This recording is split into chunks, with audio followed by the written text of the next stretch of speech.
Yo, what's up guys, hope you guys are doing good. So today we are gonna see, what if Naruto was kidnapped by Kumogakure the night of the Hyuga Incident, and trained him to become the ultimate weapon, part 1. So before we start, go check out the author of this fanfic, Darth Malleus.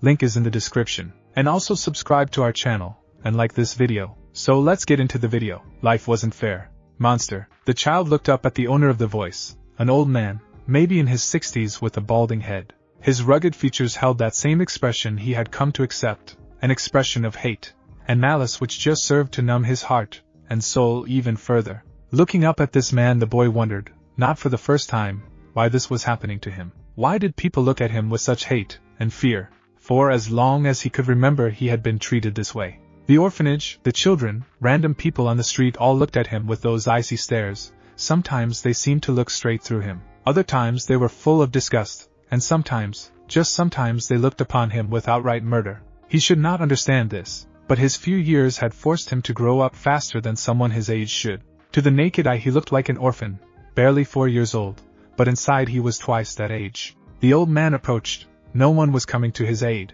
His fellow orphans seemed to scatter at this slightly drunken man's approach. The people who ran the orphanage made no move to help him. Some were even watching the event play out with a twisted type of enjoyment. "You are a monster," the man said, pointing a rickety cane at the 4-year-old blonde. "You killed my son, you crippled my daughter, and you will." Before he could finish his sentence, the blonde child got up from his place in the sandbox, and exploded into motion, running away from the deranged old man, and his ravings. The old man gave chase, waving his cane over his head like a baton. Again no one came to his aid, not the orphanage workers or the ninja that Gigi promised would save him. He ran through the iron gates, and followed a footpath along the gray stoned walls, following a trail which was well worn to him. He had run away from this place many times before, sometimes when people entered this place wishing to bring harm to him, or when the people who were supposed to look after him locked him out of the orphanage at night. Tears spilled freely from his oceanic eyes, his ears hearing the ranting of the old man who was threatening him. It wasn't fair. What had he done to deserve this? Why did no one help him? Why did the people hate him so much? Why? He turned the corner, his eyes closed to try and stop the flow of tears escaping them, only for him to collide with something. He bounced back, landing on a heap on the floor. He stirred, looking up to see what he had rushed head-on into. He was met with a frowning face of a woman. Her skin pale and smooth, eyes were a dark brown, and shoulder-length blonde hair mapping out every contour on her face. She wore a headband across her forehead, partially hidden by the bangs of blonde hair, but it didn't have the leaf symbol he was familiar with. Rather, it was of 3 cloud-shaped markings, 2 of which seemed to be joined. Upon seeing him, the woman's frown shifted to confusion, then to concern. It was an entirely new scenario to him, as anyone he had met before had eyed him with discord and revulsion. It was then that the old man came, spinning around the corner, his cane held in his hands, only to stop upon seeing the woman, who was now kneeling beside the blonde-haired child. She spoke, her words melodic and soft. "Are you all right?" The boy hesitated, moisture gathering along his eyes, ready for a release. The woman saw this, and without hesitation picked him up in her arms, rocking him gently back and forth, her soft voice soothing to his ears. "Hush, there. You're safe now." The boy, not able to hold on to his emotions anymore, buried his face into her shoulder, sobbing and crying, dampening her clothing with his tears. She smiled softly, holding the boy in an embrace before setting a murderous glare upon the old man. Her killer intent flashed upon him, seemingly suffocating him under its intensity. "What is the meaning of this?" she asked softly so as not to frighten the child, yet with an unbreakable steel behind her words. The man backed away under her suffocating aura. Of course there were Kumonin around. It was to be expected. One of their top ninja had arrived in Konoha to sign a peace treaty with the Hokage and the Council of Fire. The high ninja had brought half a dozen ninja bodyguards with him, but he did not expect to see one of them wandering the streets so freely. The woman took a step forward, the demon child held in her arms. She repeated her question, this time with considerably less patience. "What is the meaning of this? Are you a coward who gets his kicks from scaring young children? Or is there more to this than I am seeing?" The man began, fists balled up so tightly the skin on his knuckles turned white. He knew to utter these words were forbidden, and carried with them great punishment. But he didn't care anymore. "He is a monster. He killed my son, he crippled my daughter, and he must pay for his sins." The women looked down at the child, and then back up at him, eyebrows raised in disbelief. "Are you ill, sir? A 4-year-old doing such harm is hard to believe." "He is the demon," the man crowded angrily. "He holds within him the monster which attacked this village nearly half a decade ago. He must be made to pay, He must. The woman's eyes widened, then realization hit her. The world had been led to believe that the Yondaime Hokage had defeated and killed the Kyubi no Yoko himself at the cost of his own life. Before she could ask further, she felt a blur of motion, and 3 members of the Konoha ANBU shimmered into existence, dressed in the armored attire of the Hokage's personal elite guard, porcelain animal masks covering their faces. One put his hand on the old man's shoulder, his expression, an intent invisible behind his mask. "That's enough out of you, old man, time to go." The old man looked at the masked ninja fearfully, before being led around the corner by another ANBU agent. The intent was clear: he was to be arrested and hauled to whatever incarceration facility awaited those who released important information to the enemy. The leader turned to the Kumonin and bowed respectfully before her. "My apologies, he is but an old man, deranged by the terrible tragedies in his life. He blames everyone around him for his loss." He was trying to erase suspicion, but she wasn't buying it. She could afford to play his game for the time being, though. Even if he suspected that she believed the ramblings of some half-insane old man, he couldn't do a thing to her, not with her diplomatic immunity as a foreign ambassador. She was startled when the ANBU raised his hands, but gave no outward sign. "Thank you for protecting the boy, but we need to return him to the orphanage." She looked down at the child to see that he was sound asleep in her arms, his face completely innocent to the world. He looked so adorable that for a moment she did not wish to let him go, but she relented, and tentatively placed the child into the ANBU's waiting arms. "It's quite alright. I have seen many a man lose his sanity with the death of loved ones." Without hesitation she turned, and walked up the road, leaving the ANBU to look after the boy. Outside she was composed. Inside she was brimming with excitement. That boy was just like her. He had been forced to take a great burden he did not deserve, just like her. Besides herself, the woman immediately felt a kinship for the boy. She would need to report this to the High Ninja, perhaps add another name to the small one-person list of abductees he had. The abduction attempt was a failure. The High Ninja was dead, killed by the Hyuga. Konoha was on high alert. Even now the ANBU were hunting down her fellow ninja. They had abandoned the hotel they were staying in, and scattered in all directions, set to meet up at the rendezvous point. She jumped from rooftop to rooftop, ignoring the torrential rain, as it fell from the darkened night skies, and drenched her clothes, and exposed skin, matting her blonde hair. She stopped suddenly, looking down at that same drab building of gray stone and timber she had seen a day before. This was the same building where she had met that boy. Besides the situation, her curiosity got the better of her, and she jumped down onto the 2-meter-high stone walls, looking down at the courtyard of the orphanage. There was the same boy, sitting on a swing, the cords tied to a sturdy tree branch. Looking at the orphanage's closed door with hollow, dejected eyes, she gritted her teeth. Those bastards must have locked him out in this storm. Forget about her suspicions about him. No one treated a child that way, no one. She jumped down from her perch, landing at the other side of the courtyard, and started walking towards the boy. Her leader had failed in gaining a Hyuga, and their all-seeing eyes, but she may be able to salvage the situation, and perhaps offer this boy a better life. She knew she was tempting fate by stopping, but she felt it would be worth it in the end. The child noticed her coming through the haze kicked up by the torrential rain, and immediately recognized her as the woman who had saved him the other day. He smiled at her, a sad smile which she couldn't help but return. He did not fear her. Good.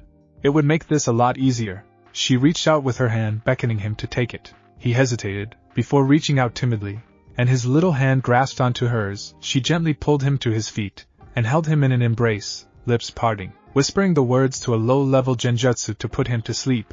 The journey would be long and treacherous, and she did not wish to scare him. His eyes drooped, his body became slack, and after a moment he fell into her arms, asleep and oblivious to the world. She scowled at his appearance, soaked to the bone, his gray shirt and pants clinging to his skin, his hair matted by the rain. Any longer, and he would have caught a bad case of pneumonia. The woman looked at his face, and picked him up in her arms. She took a deep breath, fell into a crouch, and jumped up high. She ran across the rooftops, the only evidence of her passing being the tapping of her sandals against the timber roofs, the splashing of water, as she went through puddles with blurring speed.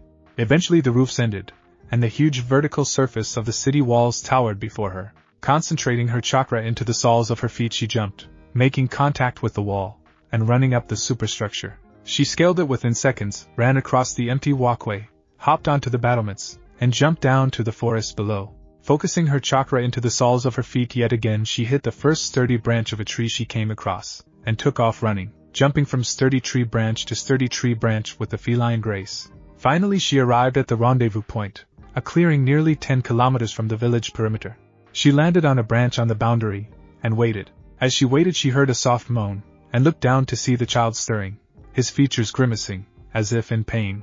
She set him down, unslung her backpack, and rummaged through it. Finding a brown cloak she pulled it out, and wrapped him snugly in it, to give him protection from the rain at least. His hand gripped her forearm, startling her. She looked down to see him still asleep, his other hand gripping onto the fabric of her brown cloak. His lips moved, a single word dulled by the pelting of the rain, but she was a master lip reader. Mommy. He must have been dreaming of his mother, most likely long gone by now, either dead or unable to care for him, or maybe she left him there to rot. The thoughts were thrown aside for later, as she looked into the clearing, seeing a duo of shadowy figures exploding from the undergrowth, and running to the center.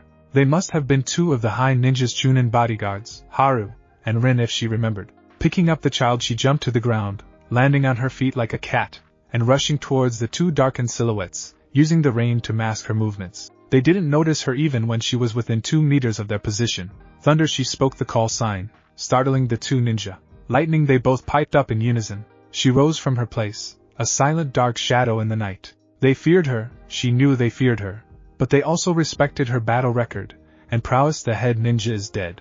The mission is a failure. We're moving out. Both nodded, and were about to follow her, then Haru stopped, the large ninja looking at the bundle in her arms, particularly the blonde hair. What's that? She looked at him, an icy glare which made him shy away. Collateral. It took a week to traverse the dense forests of the Land of Fire. They could have used the dirt roads to the border, but Kumogakure would have most likely sent word about the failed attempt to the daimyo by now, and he would have put the entire country on full alert. The roads and settlements were bound to be watched, and the security in the borderlands was bound to have been tightened. They passed the border between Fire and Fawn easily, and from there to Claw, and finally to the borderlands of Lightning. By a week and 3 days they had made it to the border towns of the Land of Lightning, or more specifically the border town of Akaikumo. There they were scheduled to meet with the Raikage himself, and give him an in-field debriefing. They went to a local inn, and paid enough for 2 rooms for a night. She placed the boy in her room, redid the genjutsu, and left Haru to guard him while she and Rin went down to the pub on the bottom floor. They took a table, ordered a couple of Kumo whiskeys, and waited for their kage to arrive. It was another hour before he came, a huge mammoth of a man, easily twice her size and thrice her width. This was not due to fat, but to muscle. Skin was a dark brown with slicked back white hair with a small mustache and beard. He wore simple Kumo ninja attire with dark gray fatigues, and a high-collared jonin vest of the same color. To all those in attendance he was just another ninja of the Lightning Army, not the leader. He sat down on the chair, his dark eyes not leaving those of his 2 underlings. She respected few of the ninja, but this man was one of them. He could overpower his younger brother Kurabi, and he was the host to the 8-tailed beast. For someone like herself, who contained the 2-tailed monster cat, she believed he could easily subdue her. The mission was a failure, he said, his deep voice stony and gruff, and she found herself flinching under his words. Technically, she replied, her brown orbs making contact with his, but while we failed to capture a Hyuga we were able to get something else. His eyes rose in curiosity at this. What? A Jinchuriki was her simple reply. His eyes widened for a fraction of a second. Maybe. I need someone to check the boy, but I believe he is a host to a tailed beast. Even Rin was surmised by this, but the Raikage, Yatsuki, was completely mystified. Before a grin came across his face, I will have a sensor check the boy immediately. But if it is true, then this will be more than enough recompense for losing my second. What news from Konoha? She asked, genuinely curious. We were able to turn it around, he replied. We have denied that we even tried to kidnap a member of one of their clans, and have demanded that we have the head of the one responsible. And they agreed to it? She asked, genuinely surprised. The Raikage shrugged. They are weary of continuing the war. So are we, he smirked, but they don't know that. She sighed in relief. Before realization hit her, the Hyuga will undoubtedly seal his Byakugan away. There is still no way for us to attain that Kekkai Genkai. Maybe, the Raikage replied dismissively. It was no secret that he and the next in line for his mantle didn't get along. In fact, there were rumors that the head ninja had been secretly preparing to try and seize power in a coup. But if this boy is indeed a host, the loss will be nothing great. What will become of him if he is? She asked, suddenly worried for the small child. Obviously he will go through the same training you and Kurabi have. If he is to become a tool for the village, then he needs to contain and control his beast. As for accommodation, I doubt anyone in the village will take him in. Though they respect Jinchuriki for their power, they still fear them. The words left her mouth before she thought about them. I will take him in. Once again the Raikage's brow rose for a moment, before it descended into a frown. Are you sure? You do realize that with your power I can't just let you go to raise a child. Of course not, I am one of your weapons after all, was her thought.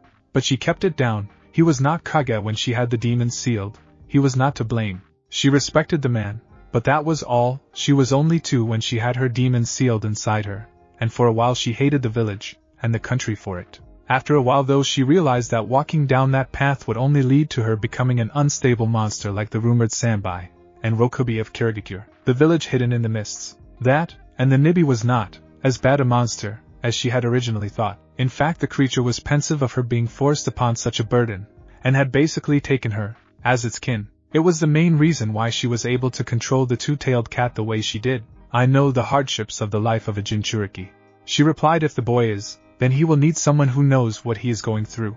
Besides, if things go the way you think, there will be no war. We will go back to peacetime activities. No need for a weapon like myself. He thought about this for a while, before sighing in resignation. Very well, if he is a host, then I will make you his guardian until he is old enough to begin his conditioning. But remember this, if war comes you will be recalled immediately. You will still do missions for the village, and the nation. He opened his eyes, hardened orbs staring at her. Is that clear? She nodded. It is clear. Then I bestow upon you Yujito the A-ranked mission of taking care of the boy.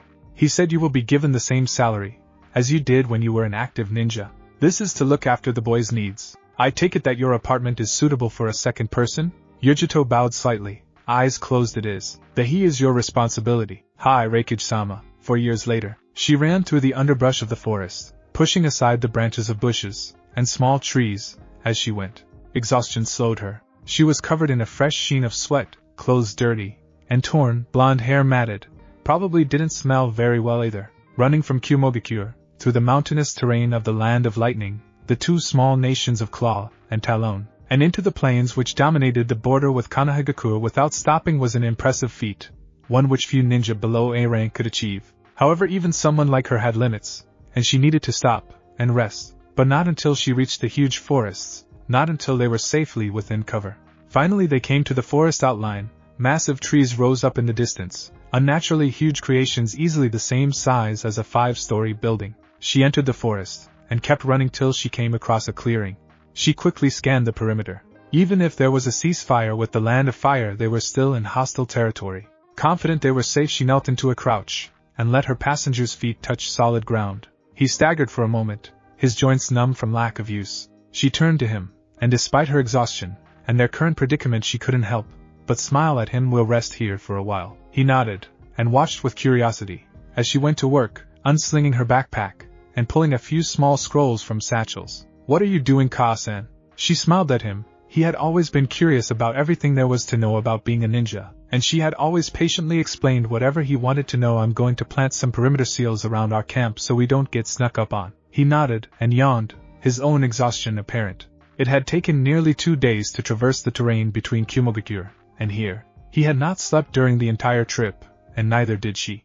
She placed a hand on his shoulder, and gave it a squeeze. Take the sleeping bag out of this scroll, and get some rest, she said softly, taking out a small scroll, and handing it to him. He took it, but didn't move, his little oceanic eyes full of worry. You'll be close, right? She nodded, and gave him a hug. I'm not going anywhere, Naruto-kun. You promise? She leaned back, her almond eyes staring unflinchingly at his brilliant blue eye. Promise. He nodded in relief, before turning, and moving towards a crevice in a large thick oak tree. He knew the enormity of their situation, and was instinctually falling upon his own basic ninja training.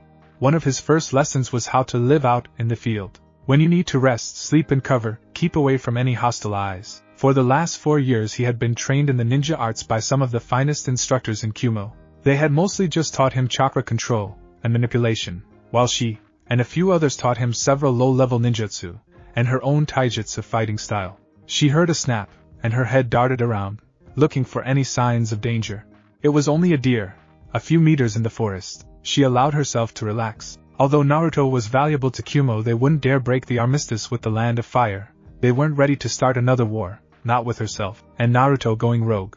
At least that was what she hoped. She spent 10 minutes going through the forest, planting her perimeter seals into the earth before heading back to the clearing. Once there she noticed that Naruto was sound asleep, hidden within a hollowed-out tree. She smiled, as she sat down beside him, leaning against the inside of the trunk, her hand brushing back his bangs of blonde hair. As she got comfortable she felt her own weariness like a slap in the face, Even with the Nibi's chakra sustaining her, she could only go on for so long, and she had surpassed her limit a day ago. Digging her hand into one of the satchels on her Jonin vest, she fished out a small red pill, a soldier pill, and popped it into her mouth, ignoring the sour taste that came with it. The medicine got to work within a few moments, and she felt awake again. She could rest later, when she knew Naruto was safe, for now she would remain on a constant vigil. You shouldn't do that. The kitten's soft, purring voice of her Biju made her jump. She caught herself, and silently cursed, "Look at yourself. You're jumping in the shadows. You haven't slept, eaten or rested in days. At the rate you're going you'll keel over from starvation, dehydration or exhaustion. What choice do I have?" she replied softly, so as not to wake Naruto. "There is no way a pursuit team could keep up with you," the Nibi chastised softly. "They would be a day behind you at the least. Unless they send Kurabi. He cares about the kid, as much as you do. The council knows this, so they won't send him." She was right, and, as she tried to deny it, she realized just how right the benevolent cat demon was. Her stomach hurt, her lips and throat were parched, and even with the medication she could still feel her eyes droop from lack of sleep. She heard a sigh. Her Biju spoke again, and this time her voice was pleading. "Kitten, eat something at least." She picked up her backpack, and rummaged through it. Finding a ration bar, she tore it from its paper confines, and wolfed it down. She grabbed her canteen from her belt next, popping open the bottle, and taking a gulp of water to help wash down the taste. Wiping her mouth, she fell back against the bark, and frowned when Nibi gave off a growl. "Not good enough. I saw a deer skimming the edge of the clearing." "Is this your hunger or mine?" she asked deadpan. There was a purr of annoyance. Of course, you foolish blonde. That protein crap is not going to sustain you. It was designed to be a snack, not an actual meal," she groaned. Nibi never liked protein bars. She was a feline, a carnivore, and as a carnivore she craved meat to sustain her. Even though she didn't need it anymore, the trait had been passed down to her host. Her feline companion sighed again, and then pureed worriedly. "Kitten, I'm worried about you. If an elite ninja came at you in your state, you won't be able to put up much of a fight." The Jinchuriki sighed. The Nibi was right. "I guess you have a point. Please, Kitten," the creature beseeched worriedly. "I'll remove the effects of the soldier pill from your system. Just please get some sleep." As she sat there, listening to the sounds of the forest, and the soft snoring of the child beside her, her mind began to wander, remembering the turn of events which led her to this moment. Kumogakure knows Sato, 1 week earlier. It is impossible. They stood in the office of the Raikage. The walls and floor carved from the stone of the mountain the hidden village was situated on. Filing cabinets covered the walls, and in the center, overlooking a large window of the village, was the mahogany desk and chairs of the Raikage. This was where he made the decisions which affected the ninja population of the Land of Lightning. She had been called here by the Raikage himself. Beside her stood the Raikage's brother, her fellow Jinchuriki, and close friend Kurabi Yatsuki, who had barged into the meeting uninvited, and when the elder asked him to leave he began spewing his usual badly worded rap phrases. Eventually the Raikage let him stay, on the condition he stop his useless anecdotes. She smiled, as the usually aloof and insubordinate Hachibi container compiled without question. He cared about Naruto too, saw the kid as like a little brother, and she surmised he had heard of this meeting on his progress, and made sure he was there to attend it. The others were an assortment of ANBU captains and village elders. She had nodded a greeting to her fellow ninja, and bowed respectfully to the village elders. The ANBU returned her greeting, while the elders just grunted and moved on. The worried looks of the ninja and the disappointment of the elders gave her cause for concern. It had been 3 months since Naruto began training under the ANBU and seal masters on how to control his tailed beast, and, as much as she wanted to know how it was going, it was classified above top secret. Her son had always come home tired and exhausted, and when she asked how it was going he just smiled, and reminded her that it was top secret. This gave her cause for further concern. Naruto had always confided in her. When something was wrong she was the first he would talk to, and ask help with. After 3 months of conversing with the Kyubi no Yoko, I have concluded that, at the boy's current level, it will be impossible for him to fully master it. She looked at the elder, and head scientist of the project, as he reported his findings, a frown on her face. Norimasa Sakamoto was a former Kumo jonin, an old man in his 70s with thinning white hair and dark brown skin, who retired from service, and became the chief scientist for the Science and Research Bureau. It was he who oversaw the conditioning of both herself and Kurabi. She didn't like the man, in fact she hated him. He had never hid his contempt for the Jinchuriki, not even with Kurabi, and he was the brother of the Raikage. Please elaborate, he said with a frown. He didn't like the old man either. In fact she remembered when he came up in conversation the Raikage called him an old fossil who should have been buried years ago. She smiled at the memory, only to hide it behind her stoic mask once more. The Kyuubi is the most powerful of the 9, its strength is so malevolent and vast that it is impossible for a normal human mind to control, the scientist replied, skipping through a few pages on his report. Upon further examination, and after several communications between beast and host, I have come to a conclusion. While it will lend its chakra to the container to save its own life, it is not as, how should I say, compliant as the Nibi and Hachibi were. She didn't like where this was going, and from Karabi's movements she saw he didn't much like it either. The towering Jinchuriki folded his arms across his broad chest, face set in a frown, as he listened to the head scientist of the Science and Research Bureau. At his rate of progress he may never fully master the 9 tails of his transformation. The Kyuubi's chakra is just too vast and potent that its consciousness would encompass and take over his host. He would become more of a danger to the village then. As its protector, the scientist suddenly shut his report, his eyes partially hidden behind his round glasses, unless he let the word hang in the air, not caring to reiterate further. The Raikage tapped his finger against the surface of his desk in impatience, before sighing. Unless what? Unless we put him through the full conditioning. Yujito growled at this. The full conditioning was more like torture. The subject would be conditioned both mentally and physically to become a weapon. She didn't know the details, but what she did know was that the practice was cruel and inhumane in every sense of the words. When the training was complete, the subject would lose all emotion. He would basically become a hollow shell of what he once was, the perfect killer. The Raikage growled at the scientist for a moment. If we did that, the boy would be nothing more than a shell of what he is now. No emotions, no individual thought. He would be stripped of all that makes him who he is.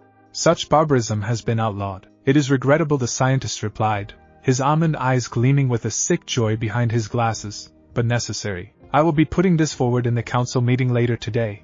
But your agreement would make this much faster, he replied without hesitation, fixing the scientist with a glare which would have melted steel, lips twisted in a sneer of disgust. And I will fight this motion of yours with tooth and nail. There is a reason why I banned all forms of that training, and I doubt you will gain enough support on the council to overrule me. A smile adorned the old man's face. Of course, Raikage-sama, but I will still put my recommendations forward when the council meeting begins. The Council of Lightning, a council made of heads of the numerous ninja clans of Kumogakure, as well as ninja commanders and village elders. They were at heart an advisory council, one who was created to help the Raikage in the day-to-day running of Kumogakure no Sato. They had some power, and although the Kage was the leader of the village, the council could still overrule his decisions. But in order to do that, they needed 80% of the members to agree.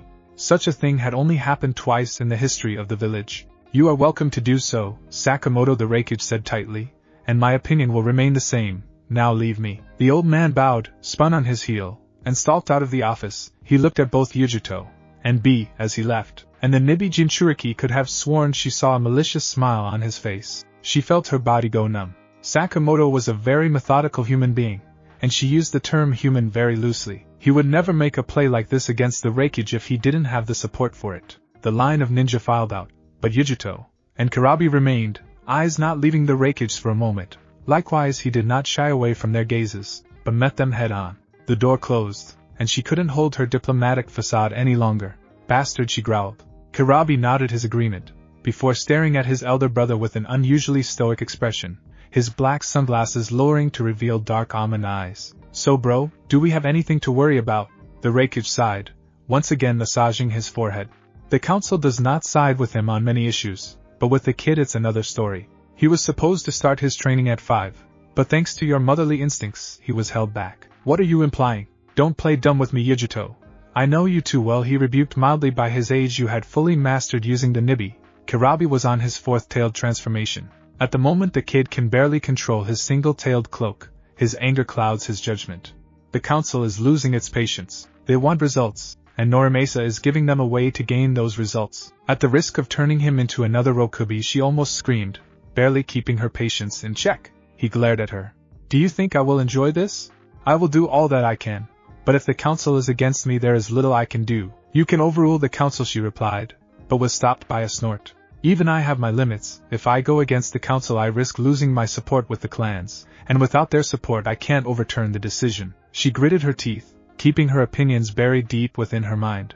Instead, she clenched her fists so tight the skin on her knuckles turned white. She lowered her head. Excuse me. The Nibi host turned on her heel, and stalked out of the office, leaving a worried Karabi and a frowning E. They remained silent until the door closed, and he spoke, his words laced with weariness. She has gotten emotionally involved with the child, he muttered. I should have seen this coming. Kurabi sighed, pushing up his sunglasses. She was his guardian at first, but things took a turn for the worst. The elder brother frowned. Stop that. It's true though, the little brother continued. At the beginning she saw it as another mission, but over time things changed. The kid is infectious, bro. Just by being with him you want to get to know him better. When he enters a room it lights up. My students are smitten with him. Yujito sees him as a son, and I even see him like he's my little brother. The elder sighed. I know. I like the kid too. It's more than that, Kurabi said. Before the incident with Konoha she was nicknamed the Ice Cat. She was always stoic and cold to everyone around her, bar me, you, and her sister.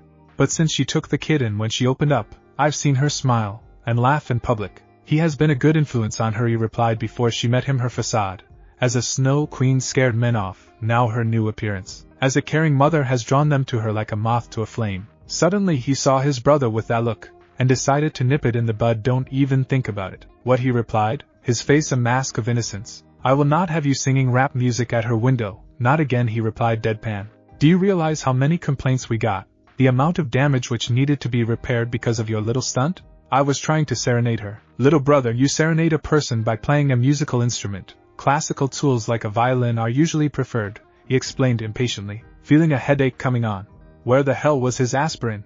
Not standing on the pavement shouting out your pitiful excuse of rap music. She liked it. She fully transformed, and tried to kill you, in the middle of the village. She looks so sexy when she's angry too. Was being condemned to a hospital bed with chakra poisoning for 2 months really worth it? He didn't hesitate. Oh yes. She had been 16 during the Hyuga incident in Konoha, the lead bodyguard to the then head ninja. Trained to become a killer from the age of 2, ascended to the rank of Genin at 8, a Chunin at 10, and a Jonin at 13. By her 15th birthday she had been selected as a member of the Raikage's own ANBU strike force, becoming a captain within 6 months of her selection. She had never even thought about settling down and raising a child. Her status, as a Jinchuriki, a living sacrifice, had made that decision impossible for her. She was respected in her village. Her beauty made her a symbol of lust to many men. But no one besides her fellow ninja wanted to get close to her. The only people she considered family before the incident was Kurabi, her sister, and half of the Yatsuki clan. Then the incident happened, and she found herself looking after a little 4-year-old Jinchuriki. She hadn't planned on it happening. She was just supposed to be his guardian until he was old enough to begin the training. But over time something changed. She didn't know what or why, but he got to her. There was something about him. His personality naturally made him friends, and before long she found that she cared about him. By the end of their first year together he had started calling her mom, and she had let him. All her life she had been taught that she was only a weapon. There was no room for wayward emotions like love and hate. But she found that she loved this little boy. He showed her that there was more to her than just a weapon, that she had within her the emotions of a human being. She could love, hate, cry, laugh, and smile just like all those she perceived as normal. They weren't related by blood, but they were as close as a mother and son. She stopped and looked around, frowning. She had walked through the village to the training grounds, a barren landscape of rock formations, separated by fences of barbed wire. For a while she wondered why she had come here. Then she remembered. He was training in basic taijutsu out here with her younger sister. If memory serves, they said they'd be in the 50th training ground, and so they were. Both stood in the clearing, fully dressed in battle attire, and preparing to begin another sparring bout. Her sister was a slender woman of fair complexion and natural blonde hair. She was promiscuously covered by a sleeveless, very short robe that left very little for the imagination. Beneath her garment was a layer of mesh armor that was probably quite uncomfortable despite its small size, when taken into consideration her somewhat disproportionate bust. If the kid was uncomfortable with her sister's choice of attire, he didn't show it. He had gotten used to her sister's choice of clothing years ago. In contrast, Naruto wore a pair of baggy black pants with the symbols for earth and clouds etched into the outer pockets. A black shirt covered his upper body, and if one looked closely enough they would be able to make out the light armored suit underneath. She watched as Naruto and her sister bowed to each other, and then fell into the basic stance for the Kurowatora fighting art, the chosen fighting style for the Ni clan. Her sister took up a defensive stance, blocking and parrying Naruto's quick strikes and claw-like grapples with practiced ease born from years of practice. Yujito smiled as he executed a clawed punch, only for it to be blocked. He had learned the basics of the art quickly, and was showing steady progress with each training session. At first she and her sister had thought he was a natural, but a week after they gave him the scroll she had woken up in the middle of the night and went outside to get a breath of air, only to find him in the courtyard, slowly going through the basic motions of the fighting style. He trained constantly, mastering the forms through perseverance and hard work. Kurowatora, the Black Tiger, was a fighting art created by the Ni clan during the dark times before the formation of the villages. The style was formed after the demeanor and fighting strategy of an attacking mountain tiger. The techniques for the art were to claw, rip, tear, and grapple with an opponent. The offensive strikes were lightning-fast hits, aimed for vital points across the human body to maximize damage, while the defensive was to grapple and subdue through submission holds and tosses. Naruto ducked a swinging spin kick and brought up his hands to grab her extended leg, trying to toss his larger opponent over his shoulder. She let him, only for her legs to wrap around his neck as her back hit the ground. She rolled, sending him flying to the soil. Her sister flipped onto her feet and fell into a basic stance, body stooped, hands shaped like claws at her sides, legs bent. She looked like a tiger ready to pounce. Naruto rolled to his feet and fell into the same stance. Then he saw her and smiled. "Hey mom." Her sister relaxed her stance and turned, a small smile of her own on her face. "You're back early, Yujito Wenshin." The meeting was faster than we thought. She came up to Naruto and bent over so they were face to face, a smile curling her lips. "You've improved, cub." He returned her smile with a trademark grin. "Yeah mom, Samui Onizen has shown me a few new grapples." She looked up to her sister with a wry look. Samui didn't back down in the slightest. Instead, her sapphire eyes were full of mirth. "You taught him advanced grapples when he doesn't know the basic stances yet?" Naruto pouted. "I know the basic stances, mom." She poked him with her index and middle fingers, gaining a flinch and an audible "Oh, you know them, but can you do them?" His pout remained in place, crossing his arms and looking away with a stubborn expression which made both women laugh. She straightened and put her hand on his head, ruffling his spiked blonde hair. "Go over there and go through the stances. If I remember, you're still shady on the second and third forms." He groaned something about bossy women before turning and jogging over to the cluster of rocks. When he was out of hearing, her smile turned into a sour frown, and her sister looked at her with a raised brow. "What happened?" "Norimasa happened," she replied. "He's going to try and bring back the old practices to use on Naruto." Samui's eyes narrowed. "No way. The old man would never let that happen." Her little sister was a capable ninja. She was a chunin at 16, a master of the clan's jutsu and fighting styles, but when it came to politics she was an amateur. Even the Raikage had to bow down to the demands of the people. If the council vote unanimously in that bastard's favor, then there is little he can do. Samui emitted a throaty growl. "There must be something we can do. We don't know if the council will back him yet." "But what if they do?" she asked. Yujito frowned, deep in thought before her face fell. She spoke in a small voice. Her sister had never seen her like this. "I don't know." With a sigh, the younger Ni put a hand on her shoulder and gave it a squeeze. She could always count on her.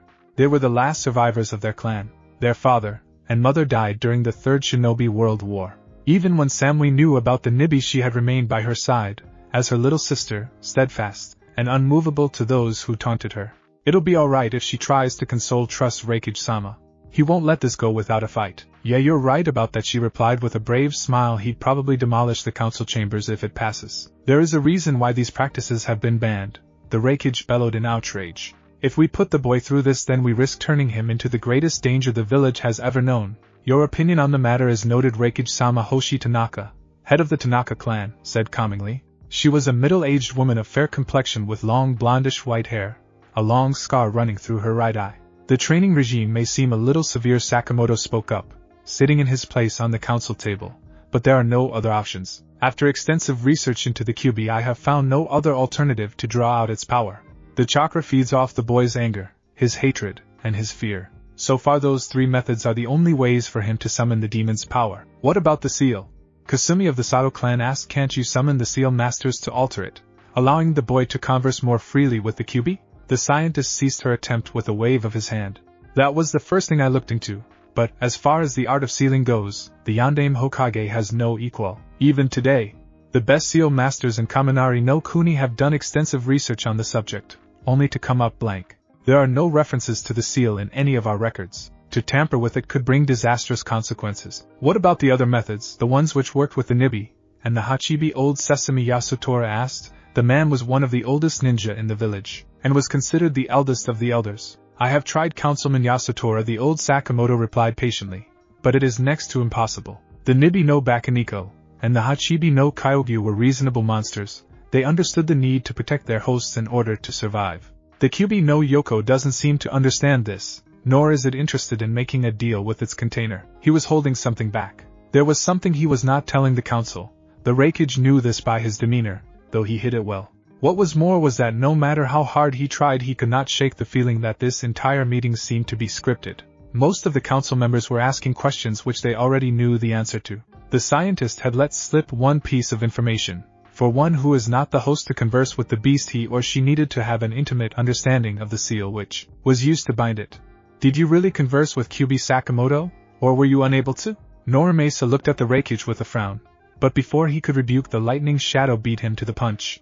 I may not be a master of seals, but I know enough. If someone who is not the host wishes to converse with the beast, then they or a member of their family needs to either have or had a summoning contract with it, or they must have an intimate understanding of the seal used to bind the beast to its host. But you just said that you, and the best of our country's seal masters, could not understand the seal. The scientist looked at the man in confusion, bordering on panic. He had obviously not expected you to know anything about seals. I assure you, Raikage-sama, that there are other ways to commune with the Biju, and they have all ended in failure. Oiham, then list off a few of these other options you have tried. Enough, Raikage-sama, please, Sesame pleaded, earning a glare from the Kage that made him involuntarily flinch in his seat. These are simply my findings, Norimasa continued, coughing into his hand to regain the council's attention. His earlier surprise buried under his political facade. The only way for the child to gain the QB's full power is to commune with him directly, and with his mind being so young, he can be easily manipulated and corrupted by the Biju. So you want to turn him into an emotionless shell? He asked incredulously. It is the only way to be sure he remains in control of the creature, the head scientist replied. Do you know of another way? He looked at him, his murderous intent flashing to levels which made the others in the chamber nervous, before he deflated. No. Perhaps we can find a middle ground here in Jisado. Another elder spoke up. Place guidelines and safeguards to restrict the training in some of its more questionable elements. Sounds like a good idea. Then let us take it to a vote, Sakamoto said, standing, as head of the Sakamoto clan, and chief researcher of the Kumo Science and Research Bureau. I, Norimasa Sakamoto, vote yes, yes, yes, agreed, yes, no, he said numbly, knowing that it was now out of his hands. Then it is settled, the scientist said, hiding his smirk. Hi no Kuni, present time. She awoke, with a start, sitting up, and looking from left to right. The sounds of the forest were different. Where once there were birds squawking, there were now the continual voices of crickets and other nocturnal insects in the air. It was dark, and difficult to see. The moon and stars are obstructed by the canopy of the forest. Dark. It was night. How long have we been out? Suddenly she felt a pulsing sensation on her upper right arm, and gingerly pulled back the sleeve of her dark purple camouflaged suit. On her arm was the tattoo of an oak tree, the form separated into several smaller parts, each one signifying the perimeter of one of the early warning seals she had placed earlier that day. Most of them were colored black, while one on the left side was flashing red. She slid her body against the inner bark of the hollowed-out tree, pressing against it, and dared take a peek at the clearing. 3 dark silhouettes flashed from the forest edge, all rushing towards her position. A normal human wouldn't have been able to make out their attackers until they were right on top of them.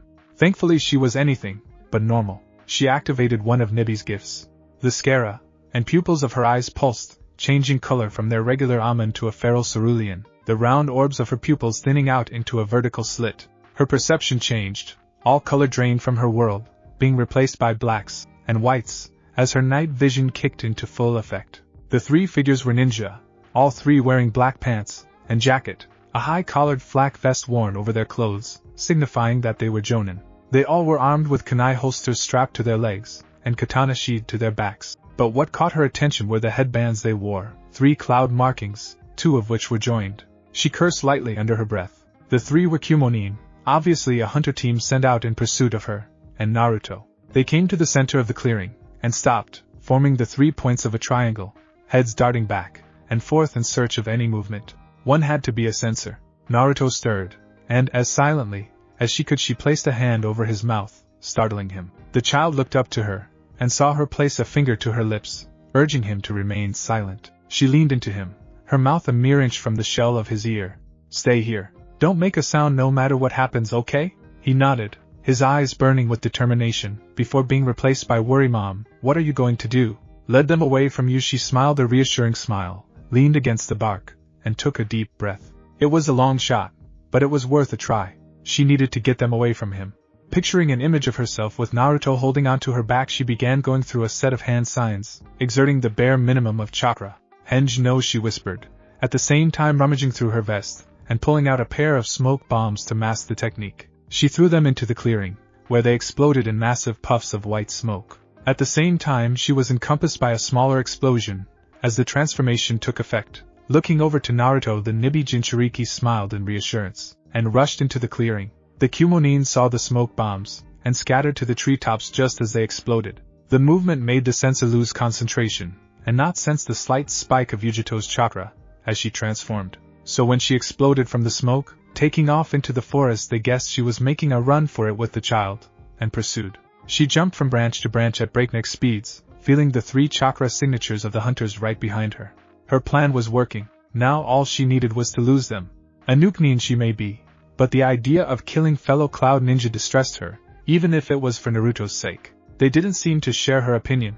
A handful of shuriken flew down from the canopy, shredding the branch she had just hopped onto. Gritting her teeth she jumped, and twirled in midair, missing the throwing stars by millimeters before righting herself, and landing on another branch. Turning, she was forced to duck, as a kunai sword passed her, cutting her cheek, and sending a short jolt through her body, the metallic weapon coated with lightning chakra. Breathing a curse, she reached for her own kunai holster, and pulled out 3 of the knives. She concentrated her main element into the weapons she watched, as a coating of yellow energy encompassed them. With a short breath she fell back off the branch towards the ground, her arm blurred, as she threw the knives, forcing her pursuers to break formation, and scatter to avoid them. Calmly she performed a half-backward somersault in midair, landing on the forest floor in a crouch, and breaking into a run again, ignoring the blood which poured down her cheek. 2 ninja hit the ground behind her, and gave chase, both going over hand seals in a blur in preparation for some kind of synchronized attack. Doton, Doria Taiga! The once hard soil at her feet turned into slick mud. Before Yujito could react she had sunk to her ankles, and fallen face first to the ground.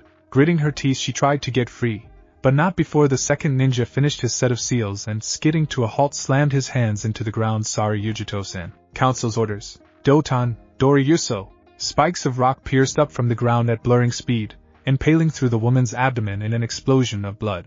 She screamed in agony, making the 2 ninja flinch. They knew that a wound like that wouldn't kill her. The Nibi's chakra could heal such an injury, but didn't make it any easier to watch though. Then they watched in shock and realization, as the body began to melt, turning brown before seemingly losing form, and imploding in a mass of mud. They were both silent, then breathed curses, and spun around, making a beeline for the clearing they had begun pursuit from. A mud clone, one growled through gritted teeth. Yeah, the other replied, the mirth in his voice apparent. She pulled a fast one on us. Kumogakure no Sato, 6 days ago. The knock on the door snapped her out of her sleep. She came awake with a start, before looking bleary-eyed at her door. She waited a moment, wondering if it was her imagination playing tricks on her, then another set of banging knocks. Wiping the gum from her eyes she stood, walked over to the front door, and opened it. Any residual sleep left her when she stared into the white porcelain mask of an ANBU operative. The owl-like facade stared back at her unflinchingly, the hazel eyes of the ninja looking her form up and down. She had changed her attire from her shinobi gear to a baggy gray, short-sleeved shirt, and a pair of tight dark blue jeans. She was barefoot, and had released her locks from the braid, letting the mane of blonde hair flow past her shoulders to the small of her back. Yujito, by order of the Council of Lightning you are hereby relieved. As guardian to the Kyuubi host, Uzumaki Naruto, he spoke in a deep voice which left no room for argument, before trying to push past her. On whose authority? She asked, unmoving. The ANBU frowned. By authority of the Council of Lightning. I answer only to the Raikage, she replied coldly, as do you. You think I enjoy being their lapdog, Captain? The man spat in annoyance. If I had my way I would tell them to shove this order up their asses, but I can't. Now stand aside. Not a chance, she said, standing doggedly in place, ready to use her position as a captain in the ANBU Corps to her advantage. I'm your superior boy, and I think I deserve to at least take him there myself instead of allowing him to be led off by a bunch of complete strangers. The ANBU looked to his associate. Sakamoto isn't going to like this. Yujito's growl was feral, making the 2 elites flinch. Either you go against Sakamoto with these jokes for orders, and get lightly reprimanded, or you go against me, and get a broken nose, and a demotion. Your call, boy. The ANBU hesitated for a moment. Before his face fell. You have 1 hour to report him to headquarters to begin his training. We'll be there, she snarled before slamming the door shut in their faces with a resounding thwack. With a cry of anger she leaned against the wall, sliding down the smooth surface to sit on the floor, her eyes a mass of conflicting emotions. Damn him. He had always wanted a chance to take a Jinchuriki and bend it to his will. The bastard tried to get Killer Bee, then when that failed he tried to get me, now he's going to get Naruto. And Raikage-sama can't do a damn thing about it. She couldn't believe how blind the council was to the mad scientist. The man had wanted to get his hands on a Jinchuriki for years. This full conditioning was more than just bringing back an old training method. He wanted to make Naruto his weapon, his trump card against the enemies of Kumogakure, and possibly against his political opponents, as well. Mom looked up to see him, dressed in a simple cream-colored shirt and baggy dark orange pants, looking down at her form with a worried expression. "What's wrong?" She took a shuddering breath, and he knew. She didn't know how, but saw the realization in his eyes. His face fell, a small smile forming. It was a fake smile, but that was how he was, always hiding his emotions behind a mask of cheer so as not to worry her.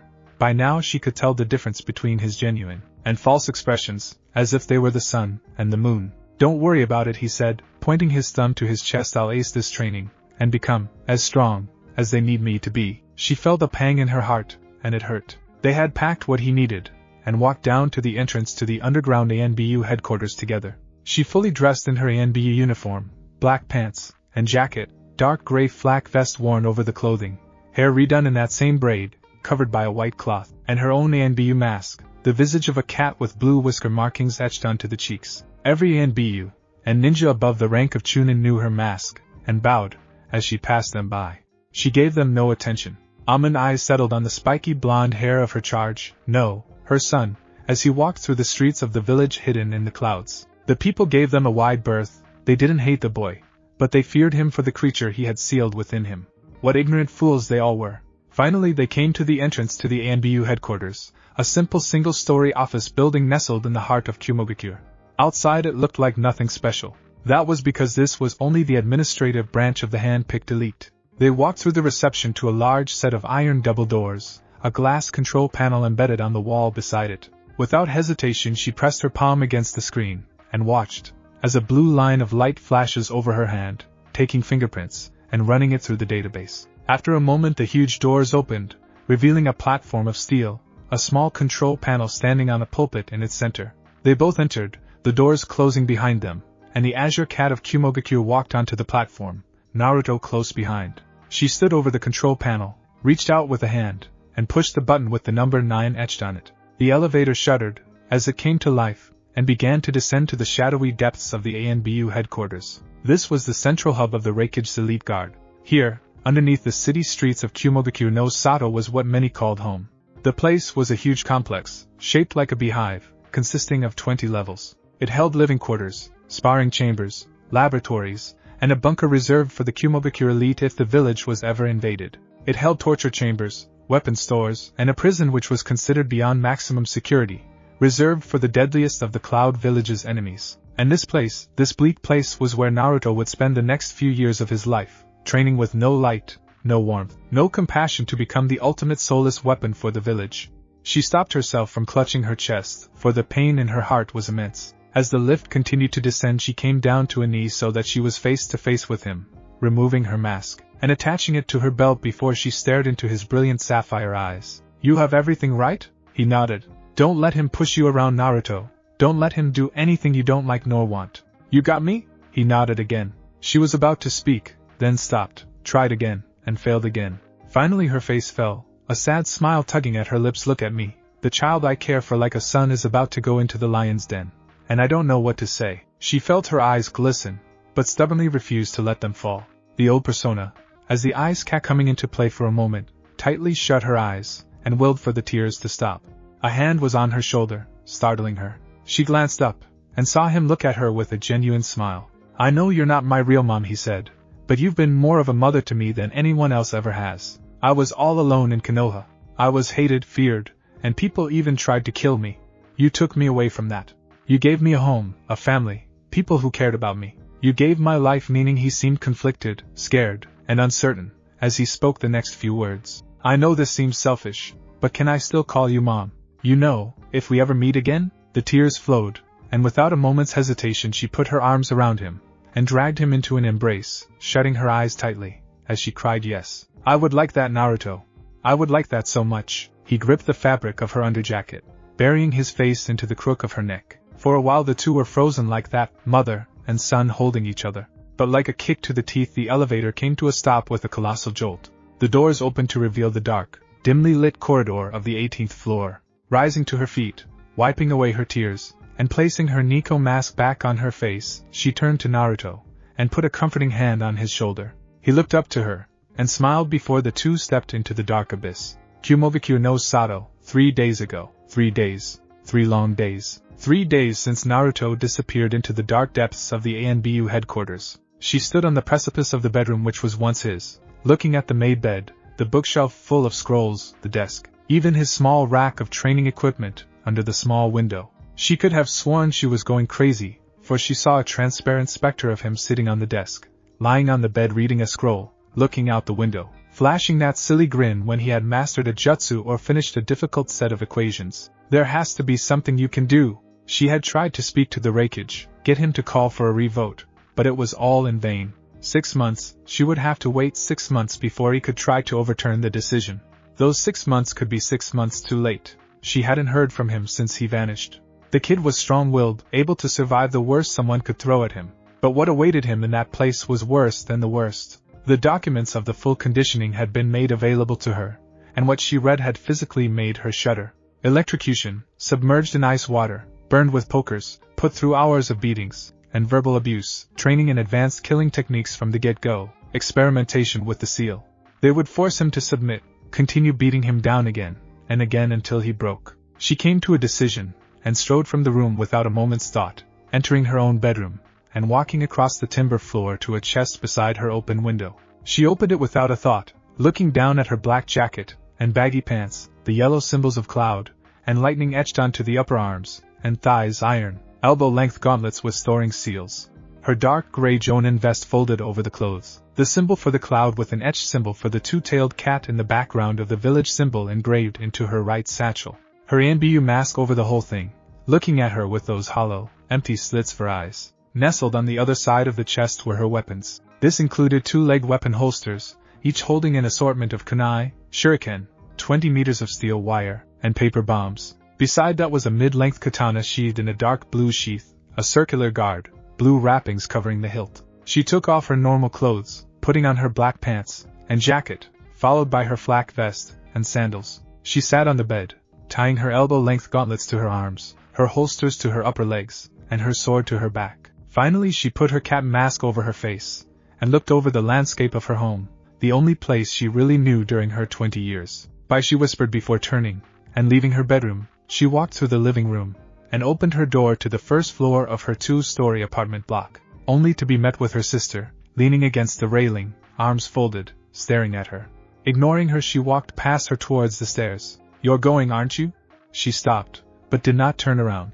"I love Naruto too, but think about it. He wouldn't want you to do this. How else am I going to get him out of there?" Yujito asked, turning her head for a side glance at her younger sister. Yujito Wunshin Samui whispered pleadingly, "If you do this, then you will be labeled as a missing nin. Isama will not be able to defend you. You'll play right into that bastard's hands, and you'll be in that cell beside Naruto. Do you think he would want that?" "I won't let him become a monster," the elder said, reaching into her vest, and pulling out a small scroll from one of her abdomen satchels. She walked to her little sister, and handed it to her. "Give this to the Raikage. When this is all said and done, it will expunge you and Karabi from any wrongdoing." Samui hugged herself, looking at her elder sister pleadingly. "Sis, please don't." She smiled behind her mask. "Goodbye, Samui." Before her sister could try to stop her, Yujito moved. Her attack was a blur, her hand chopping the nerves on her sister's neck. Samui's eyes bulged before closing. She fell into her sister's arms, carrying her into her apartment, and setting her on her living room couch.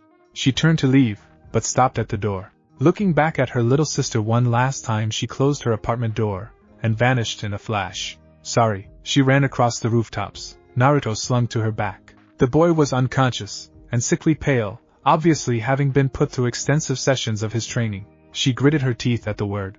Was this what could have happened to her, and Killer Bee? There was a flash of bluish light, and she looked up, seeing the massive spires which were the electric pylons of Kumogakure. Each towering behemoth is placed on one of the 4 corners of the inner defensive wall, using the common lightning storms to supply the village with electricity for its basic essentials. One good storm could keep the village powered for a month. She knew she had a long journey. The village was strategically placed on top of a plateau, the only path down being a winding road along the sheer cliffs. This made it difficult for an invading army to advance upon the shinobi village, and had saved them several times in the past. The huge walls of rock cordoning the village off were easily the size of Konoha's, and much tougher, considering they were made and carved from solid rock. Finally she reached the last building, seeing the huge vertical structure of the outer defensive wall of her village stretch up to the heavens. She stopped, feeling a sense of déjà vu. This reminded her so much of 4 years ago, when she was scaling the walls of Kumogakure with this child on her back. Now she was doing the same thing again, only this time it was in her home village. Concentrating chakra into the soles of her feet, she jumped, landing on the wall, and effortlessly running up the vertical structure. She reached the top, seeing an empty corridor which would have been filled with long-range specialists during a siege or a time of war. She looked back upon her home, her eyes hidden behind her mask, confining every contour of the rocky structures to memory. Suddenly a voice resounded from the darkness, "Going somewhere, Yujito?" She turned, and her heart literally jumped up to her throat. There stood the Raikage, fully dressed in his robes of office, looking upon her with eyes as hard as diamonds. She was no match for him, no matter the situation. But something changed. He looked upon her, diamond-hard eyes softening before stepping aside. She hesitated, thinking for a moment that it was a trick. Then she walked across the corridor between the village and the outside world. She gave the Raikage one last glance. He stood with his head bowed, eyes closed, as if in penance. In 6 hours he spoke, his voice saddened. "I won't be able to keep it a secret much longer. I will be forced to list you as a nukenin, and send a hunter team after you." He looked into her eyes, conflicted as to what to say next. Then he closed his eyes and bowed his head again. "Go." She hopped up to the battlements, looking down at the seemingly bottomless abyss in front of her, but something in her stopped. She turned, locking eyes with the Raikage. "Sorry," she whispered, before she leaned back and fell from the battlements. For a moment the leader of Kumogakure no Sato looked down at the ground, then a pensive smile appeared on the giant man's lips. "What do you have to be sorry for? Stupid blonde." Hi no Kuni, present day. The mud clone had bought her a few moments, but that was all. Her pursuers were definitely Jonin-level ninja. They had left one of their number behind to make sure her little stunt wasn't a trick. He had followed her the entire time, spiking his chakra subtly every now and then to keep his comrades on track. She continued to run, changing direction every now and then to try and lose her pursuer, but to no avail. He was a skilled tracker, and had seen through every move she made to elude him. Now he had met up with his two compatriots, and they were chasing after her. There was one advantage. They would not attack for fear of hurting Naruto, and taking the wrath of both the chief scientist of the Science and Research Bureau and the Raikage. The Kage would have probably beaten them to a bloody pulp for wounding Yujito so badly in the first place. But she was running out of options. She would not draw upon the power of the Nibi against her fellow ninja. They knew this, and were using it to their advantage. As far as they were concerned, she was a normal A-class nukenin whom the village wanted brought back alive, along with her charge. The Nibi and the Kyubi were too important to the village for them to just kill the hosts. Suddenly the dense undergrowth gave way to a clearing, or to be more precise, a dirt road. She stumbled, expecting more foliage, and putting too much weight into her movements, before righting herself again. She skidded to a halt, looked at the forest beyond, and prepared to burst into motion again. Hey, a voice, middle-aged and deadly serious, came to her, exhausted hearing. "What are you doing here? This is Hai no Kuni." She turned to see a tall man, in his late 40s, with a long messy mane of pure white hair. Skin was tanned by the climate. Eyes a dark obsidian with long thin red markings running from the bottom of his eyes to his jaw. A strange hatai was attached to his forehead, two small stubby-looking horns with a strange symbol she didn't recognize engraved into the metal. He wore a pair of green robes with a mesh shirt underneath, a red jacket, large scroll tied to the small of his back, and a pair of ridiculous-looking sandals. Then she recognized him, and paled. He was in her bingo book, one of the most dangerous loyal ninja to Kumogakure no Sato. Secretly he had been branded with a retreat on sight order to anyone below high A class. Jiraiya. She stood, staring into the eyes of one of the most powerful ninja on the continent. He was a legend from the Second Shinobi World War. A ninja who had fought against the best in the world, called the Sannin. A legendary ninja by Hanzo the Salamander, leader of Amigakure, and arguably the greatest ninja of his generation. The spy master of Kumogakure no Sato, whose spy network was considered one of the best in the world, Sage of the Toads, and an unparalleled master of the art of sealing. Jiraiya stared right back, his mind taking in every feature and contour of his surprise guest's form. He knew her from somewhere, but couldn't remember where. Then he remembered. Very few spy masters knew every detail about the hosts of the Biju, the tailed beasts of legend. She was slightly older than her picture, but he knew exactly who she was. Yujito ni Jonin, an ANBU captain of Kumogakure no Sato, low S-class ninja, and Jinchuriki to the Nibi no Bakaniko, one of the village hidden in the cloud's ultimate weapons. Finding this information out was no small feat to the rest of the world. She was just a talented young ninja. Her condition was an S-class secret, and he lost quite a few spies just confirming it. Her head snapped back, and she took off in a dead run into the forest. He was about to move to intercept, but stopped when he saw something clinging to her back, and it was not a backpack. It was a child, maybe 8 years old, with spiked dark blonde hair. The Nibi container had a kid? Impossible, she was far too young. Then he saw the kid's face, only for a moment, but he made out at least 3 whisker-like markings on his cheek, tan skin, and brilliant sapphire eyes. I know that kid, he whispered under his breath, his brain rattling through a mass of information to try and remember. Then he remembered. It was 5 years ago. He had returned to Konoha to foil an assassination attempt on his deceased student's son. He had watched him from afar, waiting for the assassins to make their move. Naruto whispered. A gust of wind blew by him, swaying his long, messy white hair. Jiraiya was about to pursue when he heard the tapping of sandals on bark. Looking up, he saw another 3 silhouettes, forms darkened by the positioning of the sun. They flew over him, and disappeared into the forest, the same direction where that woman and Naruto had gone. The 3 disappeared into the forest canopy. It was obvious by their formation and speed that they were pursuing the 2. There was a series of sudden thuds, and looking down, the toad sage saw a small line of kunai dug into the earth at his feet, each one possessing the fluttering form of an already lit paper bomb. Oh shit, Jiraiya cursed audibly, jumping back just as the line of bombs exploded in a mass of flame and dirt. Caught in the aftermath, he was thrown into the forest, slamming into and snapping the thin trunk of a tree. With a groan, the 46-year-old staggered to his feet, hand patting a sore back. Alright, he growled, reaching up to pat the twigs and leaves from his mane of hair, if that's how you want to play. He took a breath, concentrated his chakra to the soles of his feet, and exploded into motion, giving chase to the 2 groups. It had been 4 years since that incident, 4 years since he heard that his godson had been kidnapped by Kumo.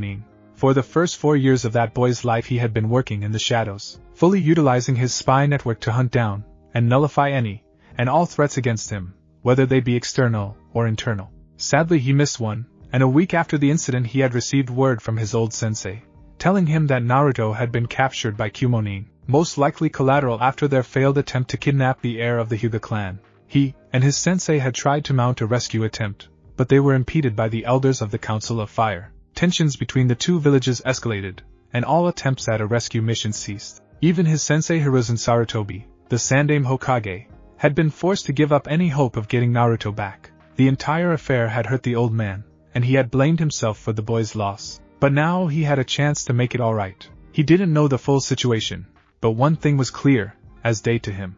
Naruto had to be taken back. This time he would not fail the kid. He would be there to protect him, keep him safe, and help him become a young man his mother and father would be proud of. He jumped from branch to branch, giving pursuit to the 3 ninja. The sun was no longer obstructing his vision. He could tell by the color of their armored suits and flak vests that they were ninja from Kumo, and they were pursuing the woman. An explosion sounded off ahead of him, a cloud of white smoke rising in the distance. He knew there was a battle kicking off, Kumo versus Kumo, right in the land of fire's borders. The political ramifications for this would be immense. War had been declared over much less in the history of the elemental nations. Ahead of him, Yujito held 3 more kunai in her hands, just finishing tying exploding tags to each one. As she jumped, she spun, throwing the 3 knives in different directions. She heard them stab into the surrounding trees, waited a couple of seconds, and brought her hands together in a basic sign, shouted Kai. The paper bombs caught fire, burned out, and exploded, sending shards of wood and debris at the Kumo Jounin. The Nibi container casts a brief glance back, only to see the 3 come through the smoke with the odd cut or scrape, but otherwise unharmed. Gritting her teeth, she continued to jump from branch to branch. This was not good. She was down to 3 kunai, 6 shuriken, and 20 meters of wire. At the rate she was using them, soon all she would have left was her katana. And Yujito did not want to get into a close-range fight with these guys, not with Naruto hanging onto her for dear life. Then there was the man she had run into on the dirt road. Jiraiya of the Sannin would definitely report this chance encounter to Konoha, and war had been declared over considerably less. A skirmish taking place between foreign ninja in their territory would not be looked upon favorably. All she wanted was to get Naruto out of Kumo, and now she may have inadvertently caused another war like the one 4 years ago. Mom! His voice roused her from her dangerous thoughts, and not a moment too soon.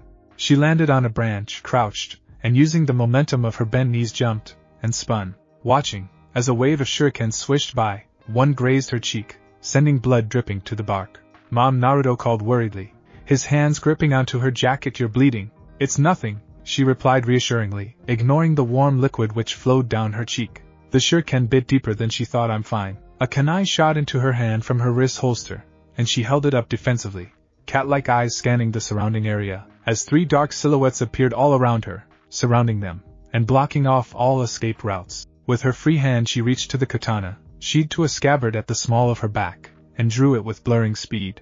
Yujito, the leader, spoke in a threatening manner, his face hidden behind a swallow mask. Surrender, and hand the boy over. She smiled menacingly, and condemned him to that hell.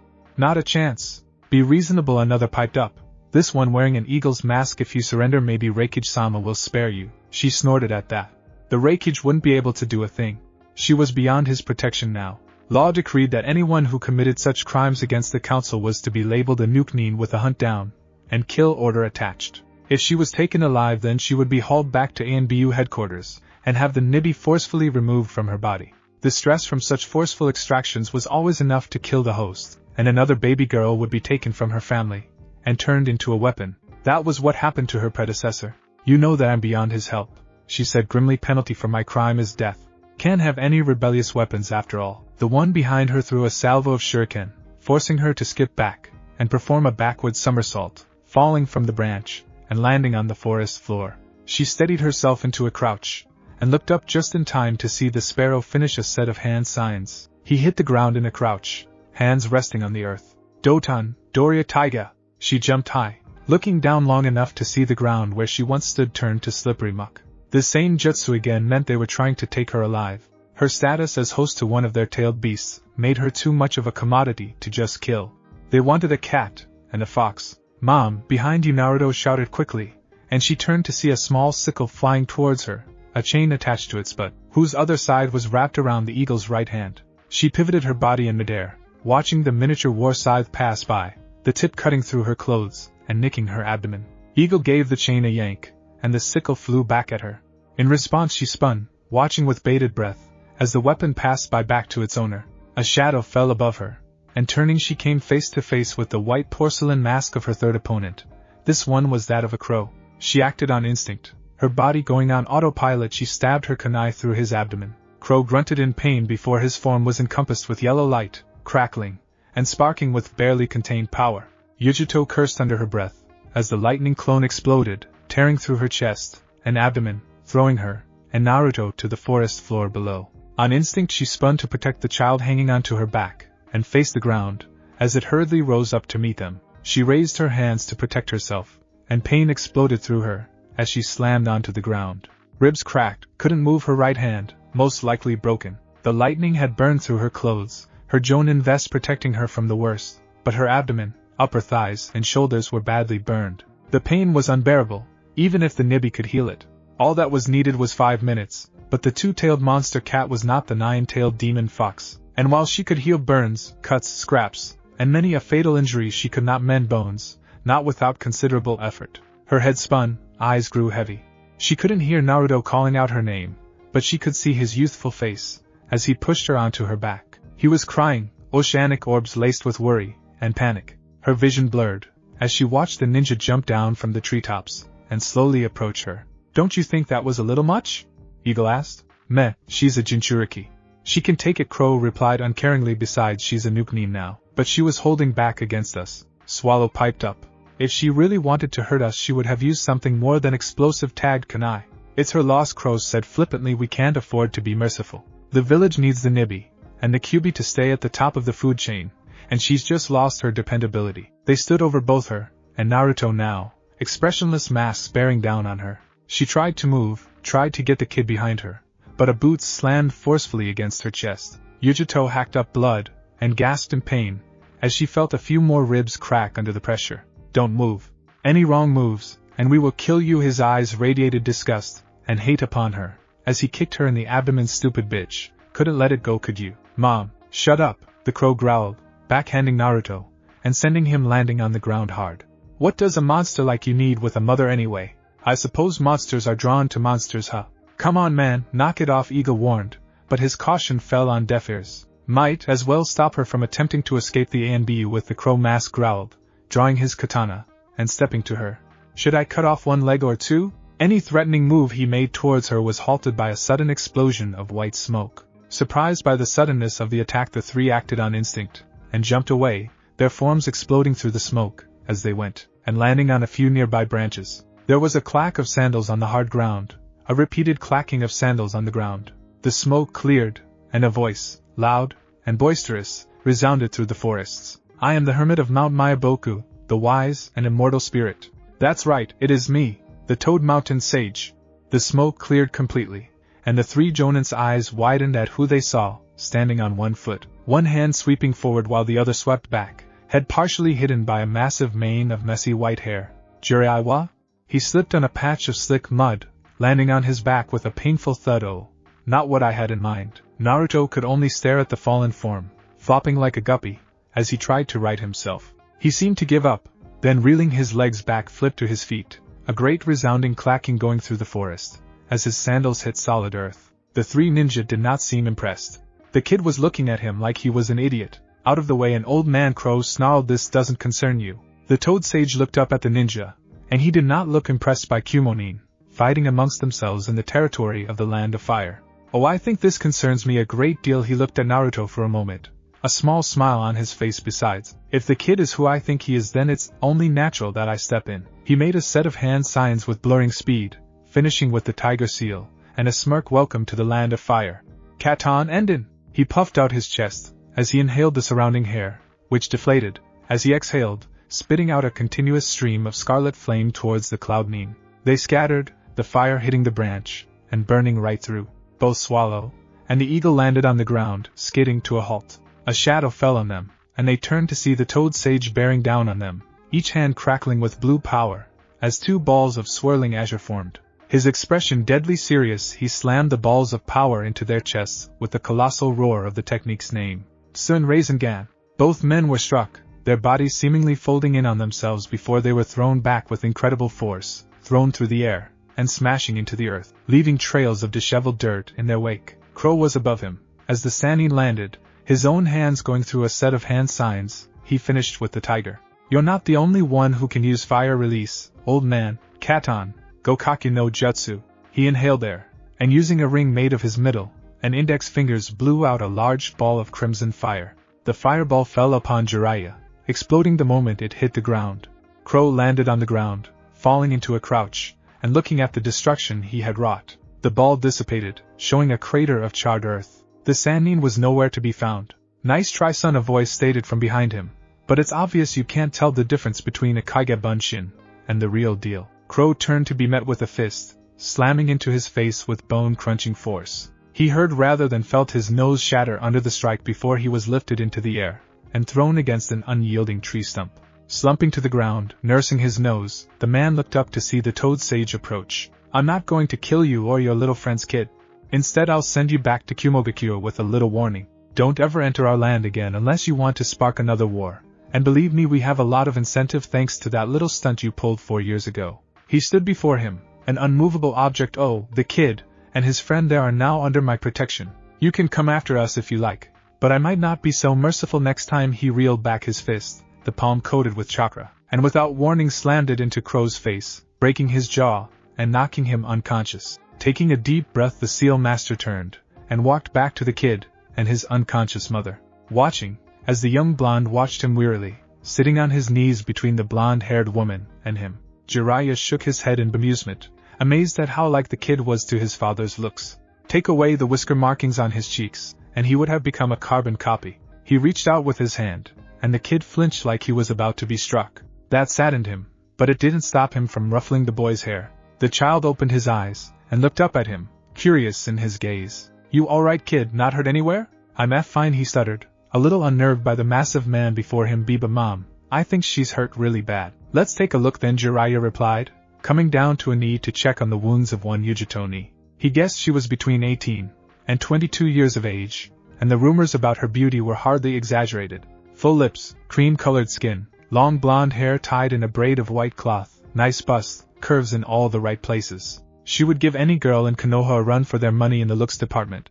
More than a worthy Peking prize for his research too, in his opinion. If she recovered, the woman would definitely be in his next book, under an alias of course. He checked her wounds, and shivered. Second-degree burns along the shoulders, thighs, and abdomen. Her clothes around these areas were smoldering ruins, but it looked like the Jonin vest she wore protected her from the worst of it. A deep cut ran along her cheek, but, as he watched, the wound sealed with a sudden puff of steam. The burn marks were receding, as well, albeit slowly. The tales he heard about a Jinchuriki's healing abilities weren't exaggerated, but as he checked her pulse and injuries, using what little medical expertise he had, he felt cracked and broken ribs, guessed she had a concussion, and her right arm was bent at a funny angle. What was worse was that they weren't healing. She needed a hospital. Gently he put his arms around her, and lifted her off the ground, grimacing when he heard a pained moan escape her lips. Naruto looked on worriedly, and with a sigh Jiraiya gently put the girl down. There was no way of moving her in her condition, not without making the injuries worse. He needed another way to move her, but how? Then it hit him. Gingerly he sat down cross-legged on the ground, his hand reaching into his robe, producing an empty sealing scroll. The Toad Sage pulled off the seal, and opened it, revealing an intricate set of runes, all surrounding a circle of empty paper. What are you going to do? He looked over at the young blonde. Her wounds aren't bad, but I can't move her normally. So I'm going to seal her into this scroll until we get to a hospital. She'll be alright, right? He smiled slightly. Yeah, she's going to be alright. He made a couple of hand signs, slamming his hand on top of the empty scroll, and watched, as the Nibi Jinchuriki disappeared in a puff of white smoke. The kanji symbol for human appeared on the empty space, and in one smooth motion he rolled up the scroll, reattached the seal, and deposited it back into his coat. But Jiraiya wasn't done yet. Biting his thumb with enough pressure to draw blood, he imprinted the red liquid on the fingertips of his right hand, and made the hand seals for boar, dog, bird, monkey, and ram. He crouched, slamming his hand into the earth, summoning runes, marking themselves on the rocky surface before another explosion of white smoke. It cleared, revealing a small toad wearing a blue jacket, its skin yellow with dark orange markings around his eyes, and along his stomach. The small omnivore looked up at the Toad Sage, and raised a webbed hand in greeting. Yo Jiraiya, what's happening, dude? Gamajiro, the old man returned with a wave of his own. I need you to take a message to the Sandaime for me. The small creature looked up. Did I get some candy? Jiraiya chuckled. Yes, the old man has a small supply hidden in the second drawer of his desk. Good enough for me, Gamajiro replied.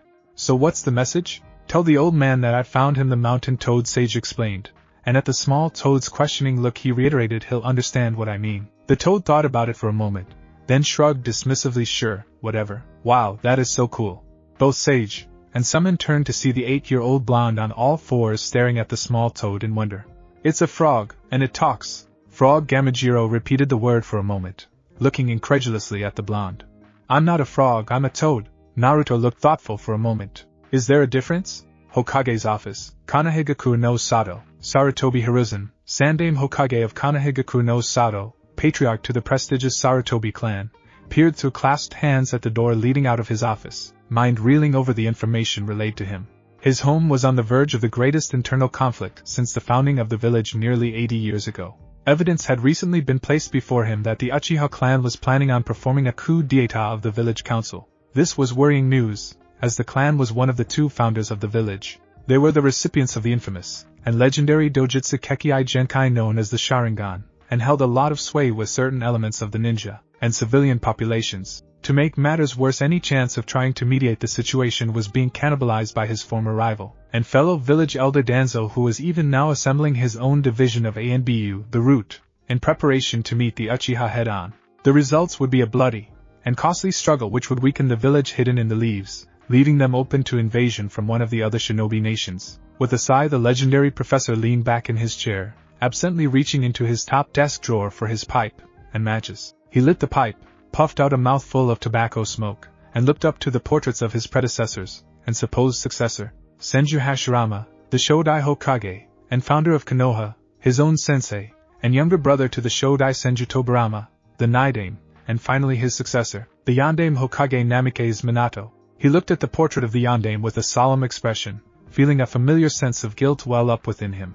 The man had given up his own life to defeat and seal the Kyubi no Yoko, and his one dying wish was that the host to the demon, his own son, be seen as a hero. A sad chuckle escaped the old man's lips. He had tried. Instilled laws that Naruto's status as a Jinchuriki be hidden from those his age, that any mention of the demon was to be punished severely. He had tried, but his successor's dying wish had not been fulfilled. Many of the civilian villagers had hated the boy, seeing him as the demon. Some even go far enough to try to kill or assassinate him. The Uchiha had wanted him put to death. His rival Danzo wanted to take the boy and turn him into a mindless weapon. It took everything he had to keep them at bay. Jiraiya's spy network and his own wish to help Naruto had been extremely helpful, and together they had saved him from dozens of assassination attempts. Sadly, one had gotten through, and what was worse was that he didn't even hear about it until a week after the fact. The Hyuga incident had hit the village hard, and the death of the clan head's brother to stop a continuation of hostilities had been very hard to watch. The child's ANBU guards reported that they hadn't seen him at the orphanage. They had scoured the city for him, but found nothing. Hiruzen knew that Kumogakure had something to do with it, and his former apprentice agreed with him. His suspicions proved correct, and he had tried to assemble a strike team to take the boy back. The council, most notably the Uchiha, and elders had put a stop to it, hindering his and Jiraiya's attempts at every turn. They argued that any attempt at such an action would lead to a continuation of hostilities with the Hidden Cloud, something no one wanted. Eventually he was forced to abandon any chance of a rescue. Jiraiya had been furious with his decision, and the two hadn't spoken to each other since. Yo, he frowned, looking around for the source of the voice. There was no one else in the room. Hey Pops. The Sandaime looked around again, his frown firmly in place. Was it the wind? Was his old mind finally playing tricks on him? Down here. The suddenness of the shout was enough to make the 65-year-old jump in surprise, barely grabbing his smoking pipe before it fell on his lap. With a growl he looked down in surprise, eyes wide to see a small yellow toad, no bigger than his hand, staring back up at him. Who are you? The little creature looked insulted. I'm Gamijiro, and I have a message addressed to you from Jiraiya. Jiraiya, the old man repeated numbly, forgetting that his student had a contract with these pesky little fellows. Jiraiya, the toad confirmed with a groan of annoyance. So do you want to hear it or not? He said it was pretty urgent. The Sandaime coughed into his hand. Yes, go on. Okay, the yellow amphibian chirped. His message is, and I repeat, I found him. Silence reigned, as the old man turned the words over in his head, frowning at his student's lack of information. I found him. What the hell is he talking about? It's obviously something he considers to be obvious, then that must mean. His jaw went slack, and this time the pipe did fall on his lap. What followed was a series of pained cries and colorful curses which sent his ANBU detail running. 1 hour later, Konogakure no Sato, Konoha Hospital. He never liked hospitals. To him, walking into the reception, seeing the blank white walls, smelling the disinfectant brought back memories of more painful times, when he was either one of the patients in this hospital, visiting fellow ninja ravaged by war, or going in to identify the corpse of a friend. Yes, Sarutobi Hiruzen never visited the hospital unless it was absolutely necessary. His student was waiting for him in the reception, sitting on one of the chairs which flanked the walls, talking in his usual boisterous manner to someone beside him, although who the old man could not say. As he got closer he saw who it was, and a smile spread across his aging lips. It was Naruto. The boy had grown up, and was nearly twice the size he was since the last time he saw him. He had let his hair grow a little, but it was the same mess he remembered. His skin was still tanned, eyes still those unnaturally blue. He looked well fed, and cared for. Although when the aging Hokage got closer he saw that the child seemed worried about something, for although he was talking to Jiraiya there was hesitancy in his voice. Sandaime looked around. There were a couple of nurses at the reception. The odd doctor hurried through the corridor, but other than that it seemed quiet. Obviously they didn't recognize him, to which he was grateful. Jiraiya noticed him then, and with a smile he rose from his place, Naruto following suit, and waved, "Hey old man, long time." "Yes, for years if I'm not mistaken," Sarutobi returned, before setting his sights on the small boy partially hiding behind the Sannin. "Hello Naruto, do you remember me?" The boy seemed to think for a moment, and then he lit up somewhat. "You're the old man who used to come visit me in the orphanage." "Hey brat, mind your manners," Jiraiya barked in slight outrage. "This is the Hokage." The boy seemed to realize his folly, but instead of hastily apologizing he frowned, crossing his arms over his chest. "Ain't he a little old to be the Kage?" Hiruzen watched in stunned silence, then he threw his head back, and laughed. "Yes Naruto, I am the old man who used to visit you at the orphanage. My name is Hiruzen Sarutobi, the Sandaime Hokage." He then turned to his former pupil, a questioning look on his face. He looks fine, Jiraiya. I don't see why you brought him to the hospital. I didn't come to the hospital for him, Jiraiya replied, before looking around, and leaning in. I need you to gather a team of medical ninja, and a squad of ANBU, only those you can trust. Sarutobi nodded, his face taking on a serious facade. For whom? A Kumonin who was traveling with Naruto. She suffered major second-degree burns, cracked ribs, a mild concussion, and a broken right arm. At his sensei's frown, the Sannin reiterated, I'm guessing she was the boy's protector, for she was fleeing, and fighting the Cloud Ninja in pursuit. The old man's eyes widened for a moment, before narrowing again. Before he could speak, Naruto's voice interrupted. You're talking about Yujito-chan, right? Both looked down at the blonde, seeing both worry and resolve in his eyes. You know her, Naruto? The blonde nodded. She's my mom. Your mom? They both intoned with a slight frown. He nodded. She's not my real mom, but she took care of me while I was in Kumo, and when the council overruled the Raikage to put me through some sort of illegal training, Yujito-chan came to my rescue. She gave up everything she knew to protect me. Both were deep in thought with this information for a moment, before Hiruzen looked up at the ceiling. Suki, Mei. Silently, two figures fell from the rooftops, hitting the floor in a kneeling position, heads bowed. They were ANBU, dressed in full armor with katana sheathed at their backs. Their faces were hidden by the porcelain animal masks of a panther and a wolf. One had long black hair, done up in a ponytail, while the other was the color of chestnut, and shoulder length. Hi, Hokage-sama, they stated in unison. Take the boy, and get him something to eat, until otherwise you are his protectors. Hi, Hokage-sama. He looked to Naruto with a reassuring smile. Go with them, and get something to eat, you can trust us. He hesitated, before nodding, and letting the two women lead him to the hospital cafeteria. When he was out of sight, the Sandaime looked up to the rafters again. Taking a puff from his pipe, Yuji, another ANBU silently fell from the rafters, landing silently in a kneeling position, a plain white boar mask covering his face. Gather Misaki's medical team, fast. The third ANBU nodded before disappearing in a swirl of wind and leaves. I'm also going to perform a level 5 chakra seal when the medics have finished with her, Jiraiya added when the ANBU left the hospital. The Sandaime frowned. It wasn't unusual for a chakra seal to be placed on a captured foreign ninja, but level 5 was usually used for those of Kage level. That seems a little extreme. The Sannin looked around, as if searching for prying eyes. I have a suspicion that I know who she is. He frowned at his former pupil's cryptic manner. Spit it out, Jiraiya. Not here, the Sannin stated, leading the old man down the hallway to one of several one-bedroom rooms. Once the door slid shut, Jiraiya put his hands together, blurring through hand seals before finishing with the ram seal. To the naked eye there was nothing but a slight sizzle of air, but a bubble of chakra formed around the room, clinging to the walls, doors, and windows. The privacy seal complete, Sarutobi took a puff of his pipe, and motioned for Jiraiya to continue. Yujito, Jonin level ninja of Kumogakure no Sato, and Jinchuriki to the two-tailed monster cat. He narrowed his eyes at the statement. Yes, that would make the use of a level 5 chakra seal very necessary. Does anyone else know? Jiraiya shook his head. Just me, you, and the brat. For no, let's keep it that way, the Sandaime ordered. If the council found out that there are not one, but two possibly hostile Jinchuriki in this village, then they will panic. Naruto isn't hostile. Yes, I know, but will the council? Sarutobi frowned, taking a puff of his pipe, especially in this charged climate. His former student gave him a questioning look. I thought the situation with the Uchiha was smoothing out. Negotiations are failing. That bad, huh? Sarutobi nodded gravely, and Danzo and his route weren't helping the situation either. If a compromise cannot be reached soon, then both the Uchiha loyalists and Root are going to be fighting each other in the streets, and you will be forced to assemble your own ANBU and Jonin to restore order, leading to a three-way civil war. Sarutobi finished. Jiraiya leaned against the wall, arms folded across his broad chest, head bowed, and eyes closed in contemplation. He knew from his spy network in Konoha that it was bad, but to hear it from his sensei's mouth was the final nail in the coffin for him. You can count on me and my network, old man. He nodded with a hum, taking another smoke of his pipe. Thank you, Jiraiya. Who else is supporting you besides your personal ANBU squads? I have the support of the Hyuga, Yamanaka, Nara, Akamichi, and the Inuzuka, was his reply.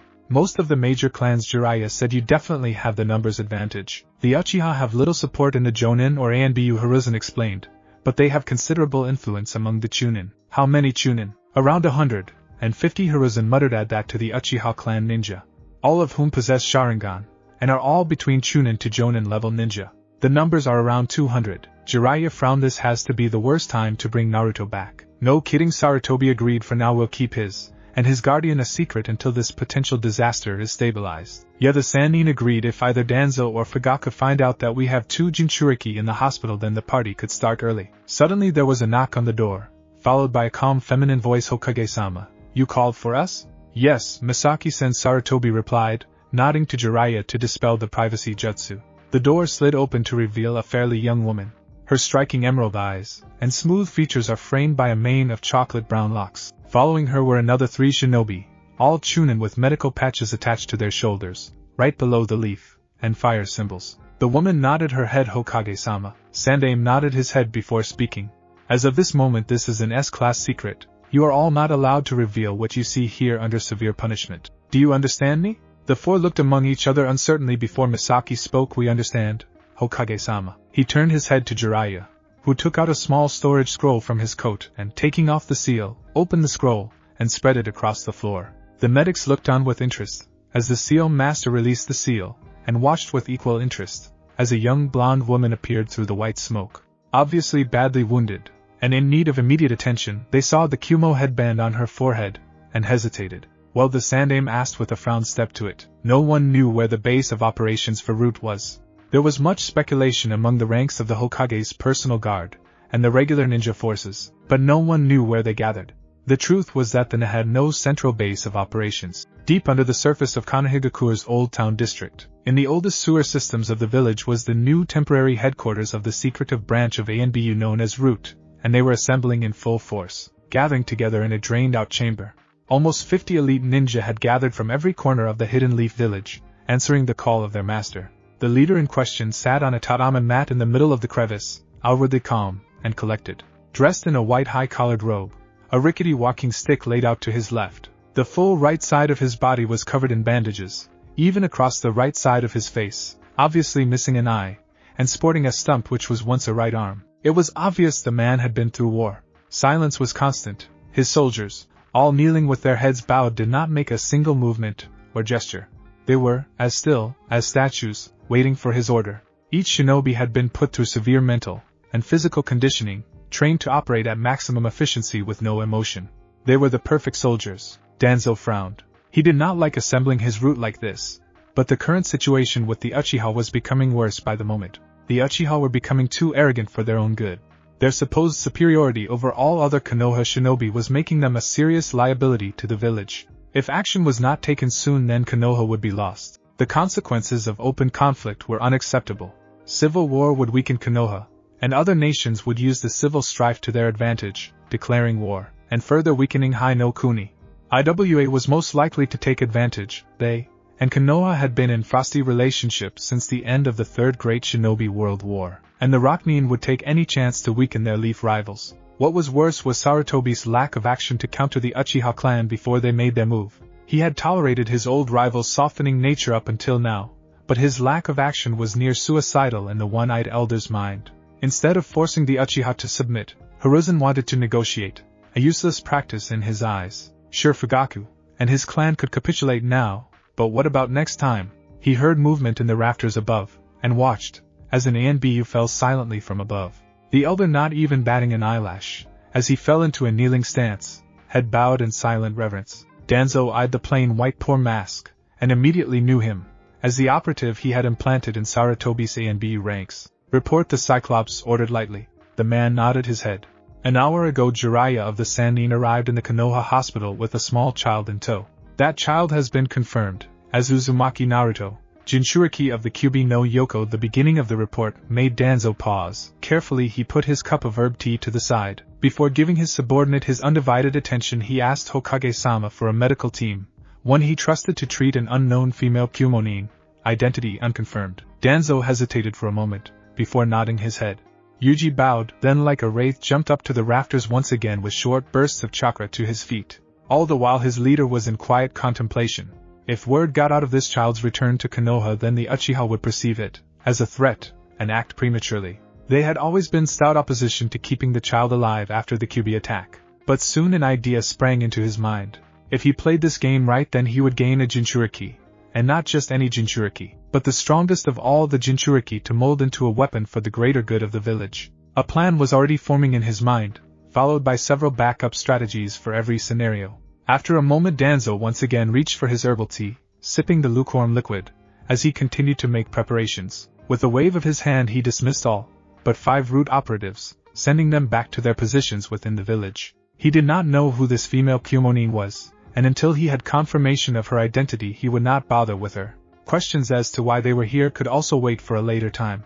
Uzumaki Naruto was his primary interest, but for now he would play his part as Hiruzen's ally in this mess, and keep the boy a secret from Fugaku and his Uchiha horde. He would do what was best for Konoha, even if it perceived him and his troops as villains. That was what he and his root were, the silent guardians and shadow operatives of the superpower which was the village hidden in the leaves. They would protect the village, even if doing so meant using methods that Sarutobi and his soft-minded followers frowned upon. That was the reason for their existence. That was root. "Kitten, wake up!" she groaned, as something was forcing her tired and mentally exhausted mind to reality. The first sign that she was coming to was a continuous, painful pounding in her skull, like someone was using her head as a drum.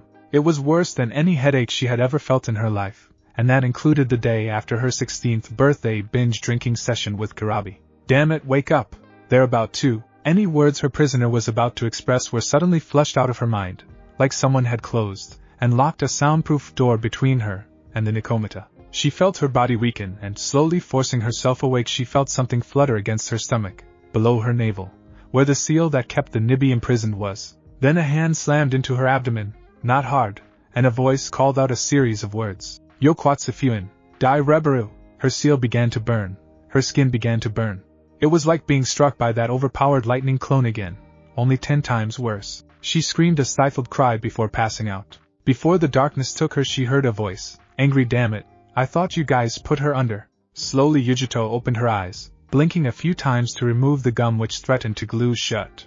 She was lying in a comfortable bed, her form covered by white linen. The room was barren, only white walls, the smell of disinfectant, a bedside table with a lamp, no window, probably underground. Looking down Yujito saw that she wasn't in her ENBU attire anymore.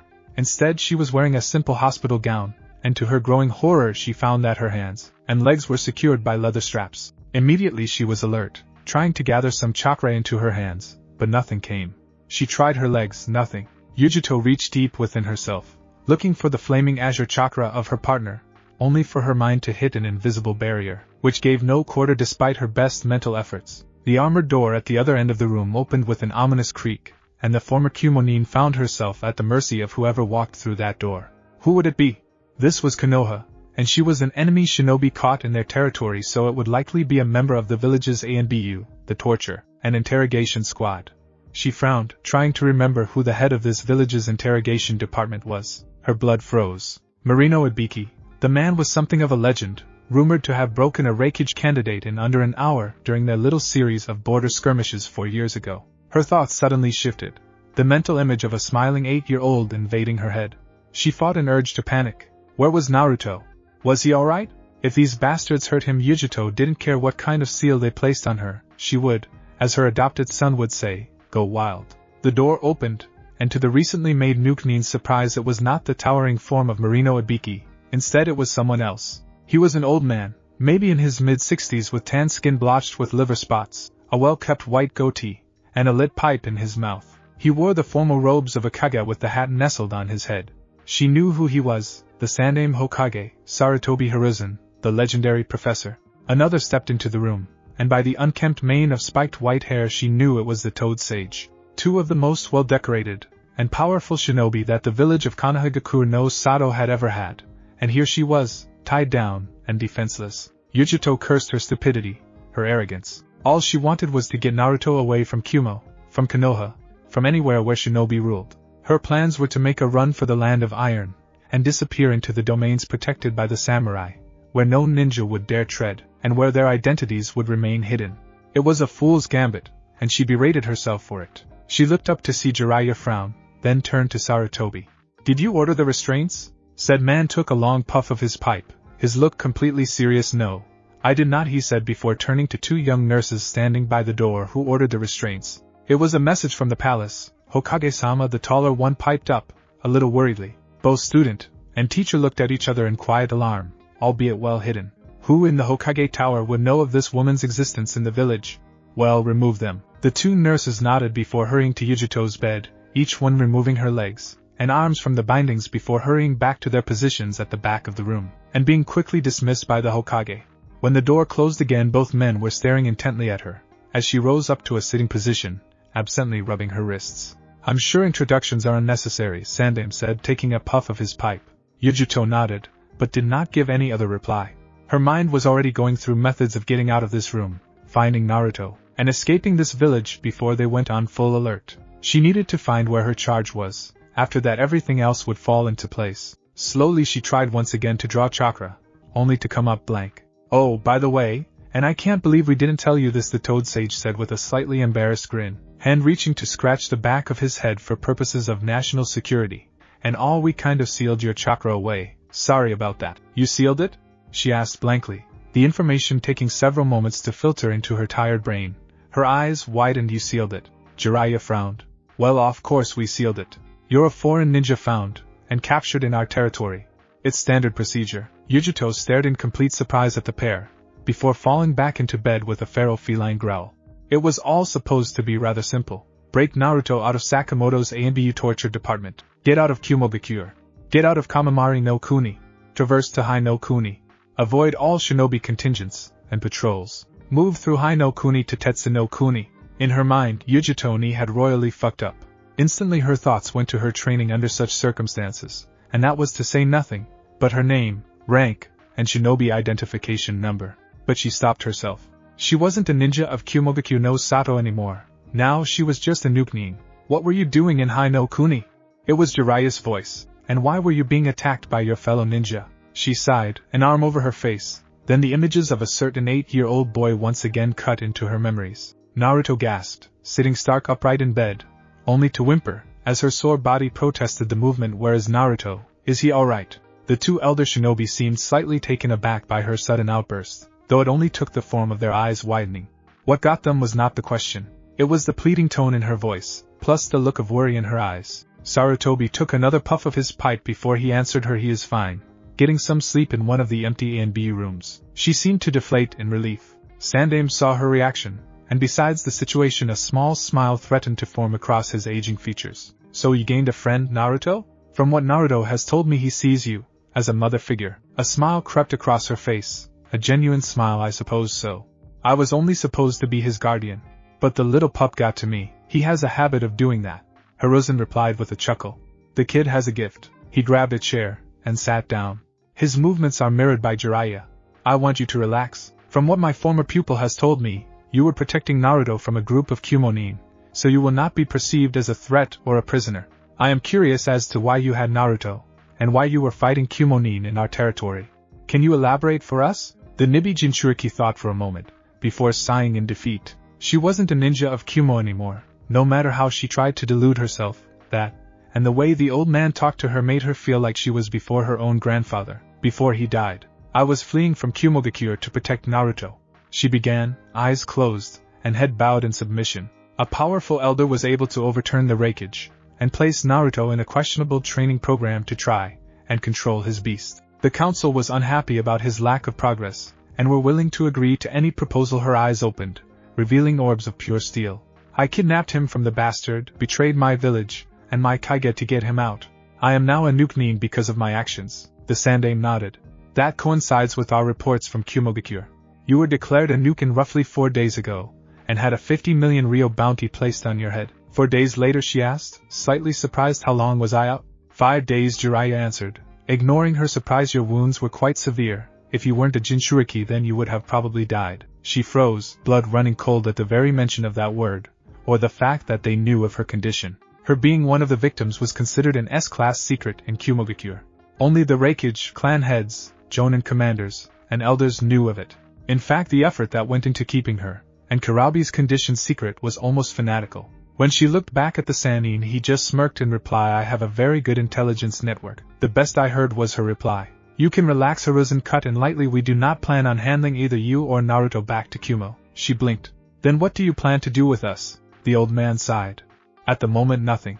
For no, both you and Naruto are to be placed in protective custody. Only A&BU loyal to me, and a few Jonin-level shinobi will be given clearance to your rooms, and you will have a full guard around the clock." I want to see him, she said after a moment, and at their looks she reiterated just to make sure he's alright. Once again the old man sighed.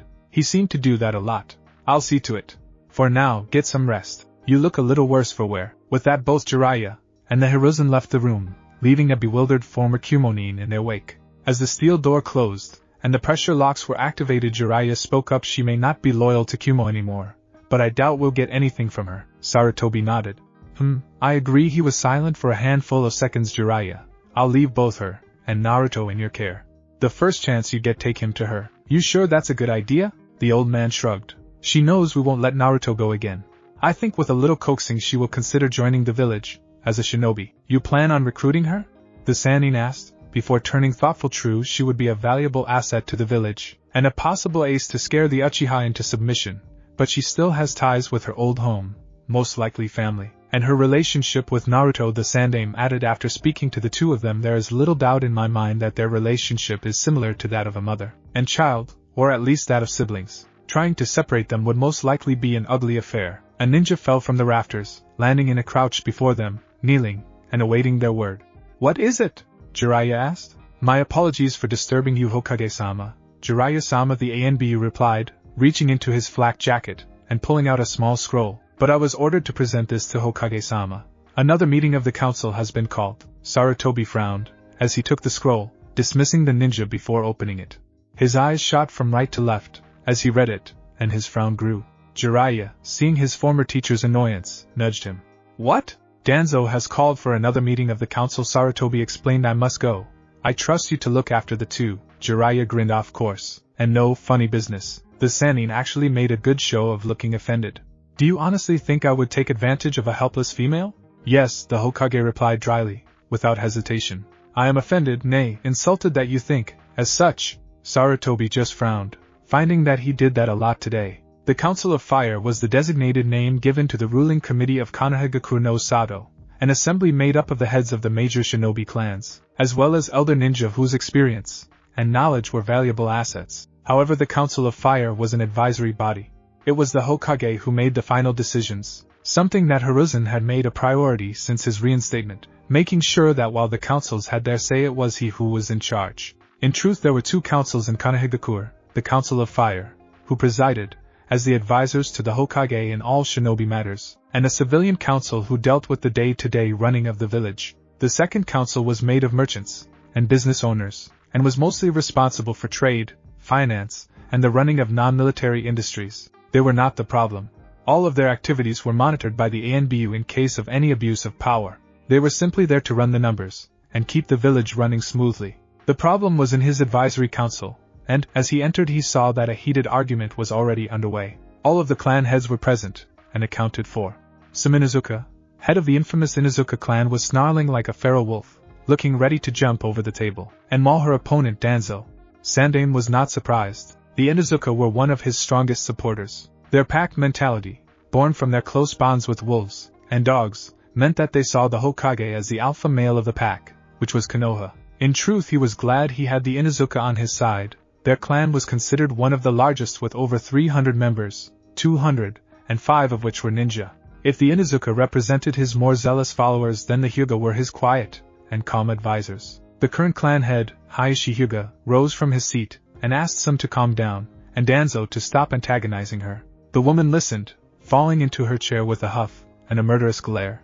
It was Shikaku Nara, head of the shadow-manipulating Nara clan, who noticed him, and abruptly stood, bowing his head in respect. Hokage-sama. All bickering was forgotten, as the other clan heads and elders rose from their chairs, mirroring the Nara clan heads' motions. Hokage-sama, they said in unison. Sandaime nodded, as he walked towards his seat, noticing that the Uchiha chair was vacant. The meeting chamber of the clan was deep beneath the surface, within one of the mid-levels of the underground ANBU headquarters. It was a darkened chamber of gray stone, a large round table, and chairs of marble adorning its center, the symbol of the Leaf Village engraved onto the core of the table. At the backs of each chair were the carved symbols of Konoha's major clans. Both the Namikaze and Uchiha chairs were empty, the Namikaze because of their supposed extinction, and the Uchiha because they were boycotting all council meetings. I trust there is a reason for bringing us all together, Danzo? Sarutobi asked, fixing his ex-arch-rival with a patient stare. Hokage-sama, the old man replied in his usual stoic manner.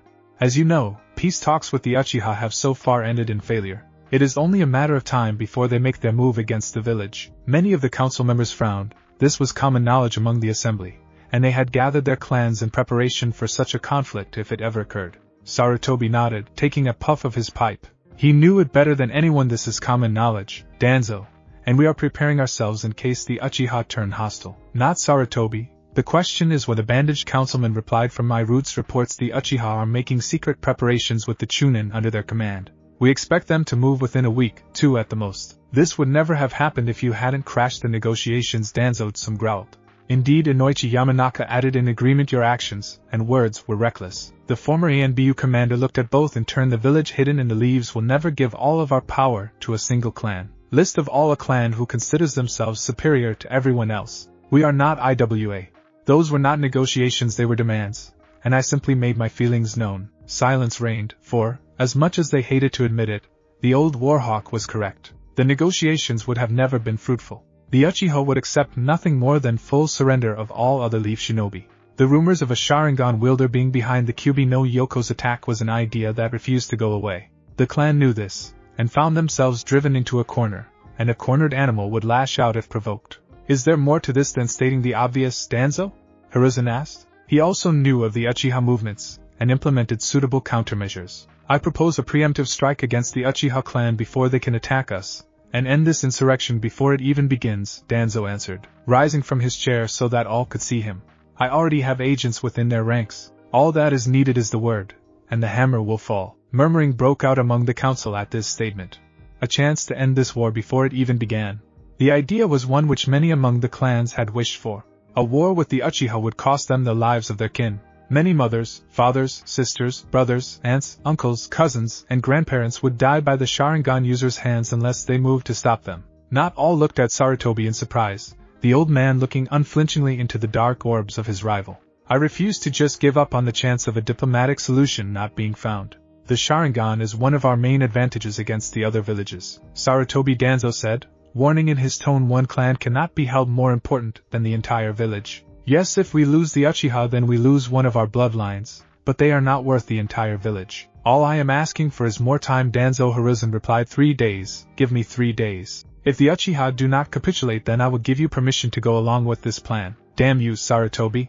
We may not have 3 days, Beijing Warhawk thought with a growl, about to say as much before stopping himself. Further attempts to convince his old rival would end with failure. If nothing else, Hiruzen was stubborn in his goals once he set his mind to them. With a dramatic sigh he bowed his head in defeat. As you wish, Hokage-sama. But already a contingency plan was forming in his mind. The agent in the Uchiha ranks was one of Sarutobi's own ANBU, the prodigy of the entire clan, Uchiha Itachi. If he could forge the needed documents, and present them to the young ANBU captain, then he was certain the kid would act. He had found that Itachi had more loyalty to the village than his family, mostly because of their actions during the last war with Kumo. Then there was his knowledge of one Uzumaki Naruto. Perhaps he could use that to his advantage. Tell Hiruzen that he knew the child was back in Konoha, and threatened to bring it before the council, Uchiha included, if he did not yield, and order the strike. Danzo knew for a fact how protective the aging Hokage was of the blonde. But the retired ANBU commander quickly dispelled such a notion. The Uchiha would use the knowledge to declare war, to destroy the council, and to kill the boy.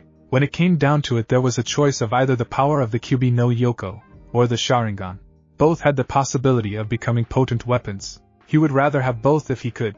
Whether the Sandaime liked it or not, if he failed the Uchiha clan would die. Before he knew it the council had adjourned, all other topics dealt with quickly, and precisely. The clan heads slowly began to file out of the chamber, and slowly Danzo rose to his feet, finding Hiruzen still seated in his chair. The old Warhawk strolled over to him, placing a hand on his shoulder to gain his attention. A moment of your time, Hiruzen. Sandaime frowned, but nodded, waiting until the last of the council left before allowing him to speak. What is it, Danzo? A simple matter of security is all, the retired commander responded. It has come to my attention that you have a Kumonin in the medical wing of ANBU headquarters, and a certain child. It was hard to rattle Hiruzen Sarutobi, but the root leader could say with a fair degree of smugness that he had done just that. Even if the only visible change was a slight widening of the professor's eyes. I see, was his reply. And what do you plan to do with this information? For now, nothing, Danzo answered. For now we should focus on the threat the Uchiha pose. Imagine what would happen if they gained such information. It was a bluff, but Hiruzen didn't know that. So my suspicions were correct, the Hokage muttered, causing the old warhawk to narrow his eyes. I had a feeling you had someone in my A and BU squads. Only a few knew of the arrival of those two. Jiraiya is immediately out, as are Suki, and Mei, considering they have not left the boy's side since he arrived. Misaki and her medical team are fiercely loyal to me, so that leaves Yuji. It was hard to rattle Danzo, but by the sudden widening of his eyes, followed by a dangerous narrowing, the legendary professor had just achieved that. What have you done with my ANBU, Danzo? I have done nothing, the old man replied, sighing in defeat. He is in his apartment, with suppression and capture seals in place to keep him out of trouble. I see, Hiruzen replied, before looking to the ceiling. Kakashi. There was a blur of movement in front of them, and a single ANBU dropped into a kneeling position. Dressed in full ANBU attire with a dog mask covering his face, spiked silver hair, a katana sheathed to his back, full armor, and kunai holsters high. Hokage-sama, go to Yuji's apartment, and release him from the seals, then take him to the hospital for a full medical. Hi, Hokage-sama, the Kopinin replied before vanishing in a blur of wind and leaves. When his chakra signature vanished, Sarutobi turned to his old rival. Anything else, Danzo? No, Hokage-sama, the bandaged councilman replied through gritted teeth before spinning on his heel and stalking towards the entrance, leaving the professor alone with his thoughts. If Danzo knew, then he would have to step up his security. Suki and Mei were capable, but they were B-rank ninjas. It was time he sent in an elite. Danzo walked with a purpose through the low-lit tunnels of the ANBU headquarters, ignoring his own personal guard who were following him along the rafters above, as silent as the grave.